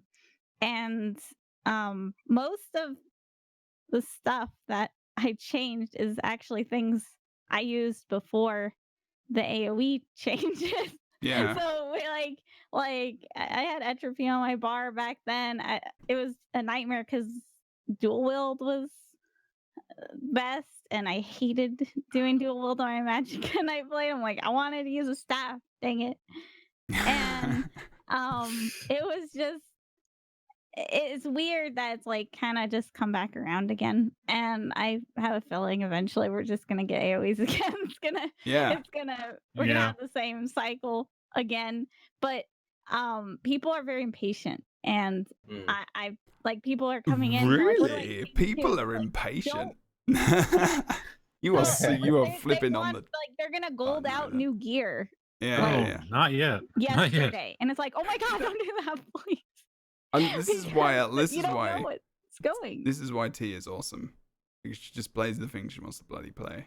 This is the way people should be. Like they should just do like, and if they, when they want to be competitive in something, they want to do these things, they change it, they accept the changes, but they still keep in their head, I do want to play like this, so I'm still going to do it at different times, and it just depends on my goals.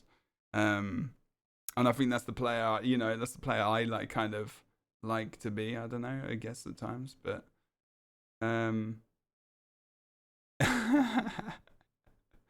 it's I don't know. You're happy though, T, right? Is what you're saying. You're good.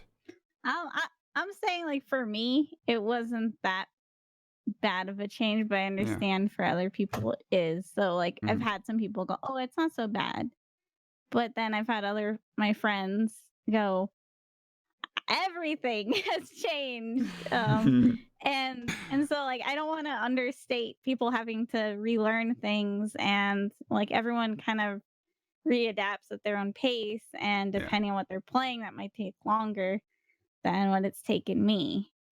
And so I don't know, I just don't want to make people feel like, oh, it's me, like, what am I doing wrong?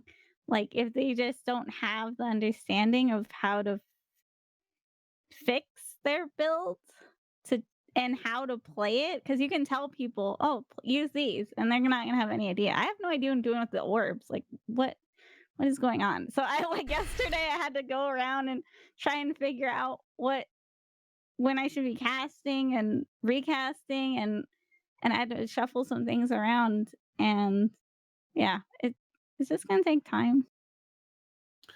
Also helps, and I'm saying this is somebody who mains a Stamblade and has since launched. We took our lumps back with Elsewhere.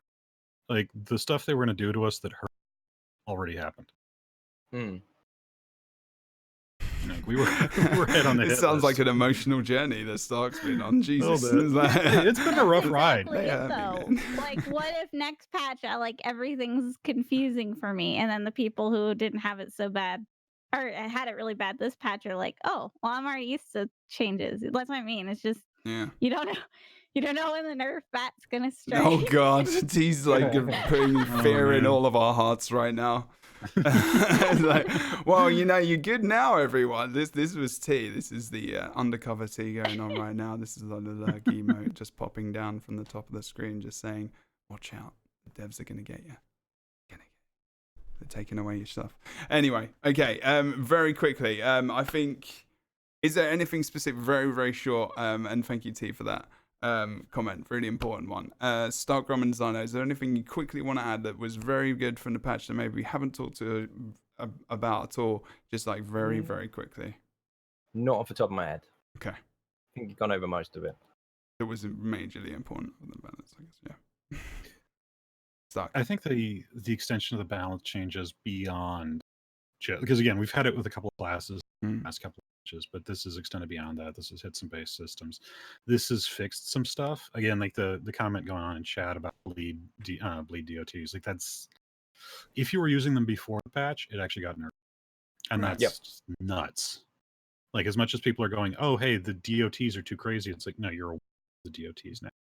That's the like, that's the crux of it, though. Like, this is actually this entire balance rework is a really, really good thing. It's not going to be perfect, especially like in individual moments, and this is where the release cycle we talked about can get a little bit aggravating, because it's like, we're going to get a major patch now, but we won't get another major patch until 3 months from now. I think they'll be doing small changes as well. There's going to be some tweaks, but they only put out fires. Like, if this is overpriced, but it's overpriced across the board and everyone has access to it, I don't expect to see it change. Not until they rework it again. So, but I think on the whole, this is actually a positive change. Like, from what I've seen with it, and even just from kicking people in the ass and making them reevaluate with it, that's always a good thing, because I think it is. If we get complacent, we get bored. And yeah, then we that's get bored, the thing. Turn out and leave, and it's like, exactly. So yeah, absolutely. Okay, that's going to be another episode done. The new companions. Awesome stuff. And we will be back in 2 weeks, guys. So if you've been watching on Twitch, YouTube, or you've been listening on iTunes, Anchor, Spotify, all the things that we are currently on. I looked at it last night and did a little cheeky search, and we're on all the things. Thank you for watching. Thank you for listening. We had T the Khajiit, StarkeRealm, and Xynode on this episode. If you want to have a look at their content where they are, I'll put a link for each of their bits and bobs, and make sure you check out their panels below their streams if they're streaming, or Twitter bios and whatnot as well for the rest of the information. T, where can we find you? Is there some rough times maybe that you're online? Like, sell yourself for a sec. Okay, so I stream here on Twitch, T_the_Khajiit, and I'm usually on afternoon, evening, night, on every day except Tuesday and Sundays. So come by and say hi. Spelled differently to the way I spell it for some reason. Why did I write it like that? Awesome. Yes, check out T as well. Absolutely do this. Really great community as well. And you might be able to join for some trials as well. For sure. Really, really good. Stark, where can we find you? You can find me on Tumblr with How to Fight Right, and also fightright.com. You can find me on Twitter under my actual name, and you can find me on the forums yelling You can find me on the forums yelling at people. That was a very quick roundup. Thank you again for coming on as well. Go and check him out. Go and read some of his stuff. It's very good. And check out the tenets as well with Kyle and Stark. Xynode. Everywhere. Everywhere. You can find him on a Commodore 64. You look hard. Yeah. Got one somewhere. On Twitch /Xynode. Every night from 10 p.m. UK time onwards. Except for today, because today I'm not. I'm on a weekend off. YouTube, Xynode Gaming. Twitter, Facebook, and Patreon, all /Xynode. Every single one of them. I think they're right. If not, just search Xynode on Google. I'm sure. Google Xynode, you'll find all of these things. I'll also put the links to people's Twitch channels, so if you do want to find these things, they will be under their streams on their panels. Everyone does very, very awesome content that is here, including myself, which I will do a mini plug for. But Xynode, thank you very much as well for coming on once again. Appreciate it very much. Thank you for having me. It's always good to have you guys on. 3 great guests that we will no doubt see again in the future. I will sell myself very quickly. I'm Jebro. I am a plethora of all the things streamer, MMO as well. I used to be a shoutcaster as well as a host. I still am to a degree in competitive esports as well as just MMORPGs. A massive amount of experience. I've played probably all of them to some degree. I produce podcasts and a lot of content as well on things like Patreon as well. Come check out the streams, twitch.tv/JebroUnity. Obviously, Jebro Unity on Twitter and YouTube as well. I used to do guides and stuff. I might be picking that up again, but it'll be more random stuff. Like, you know, do you want to be a Magicka Nightblade? Maybe interview with T the Khajiit. You never know. I mean, now it's not, you know, not so random, I guess. But yeah, guys, thanks for watching, listening, wherever you are.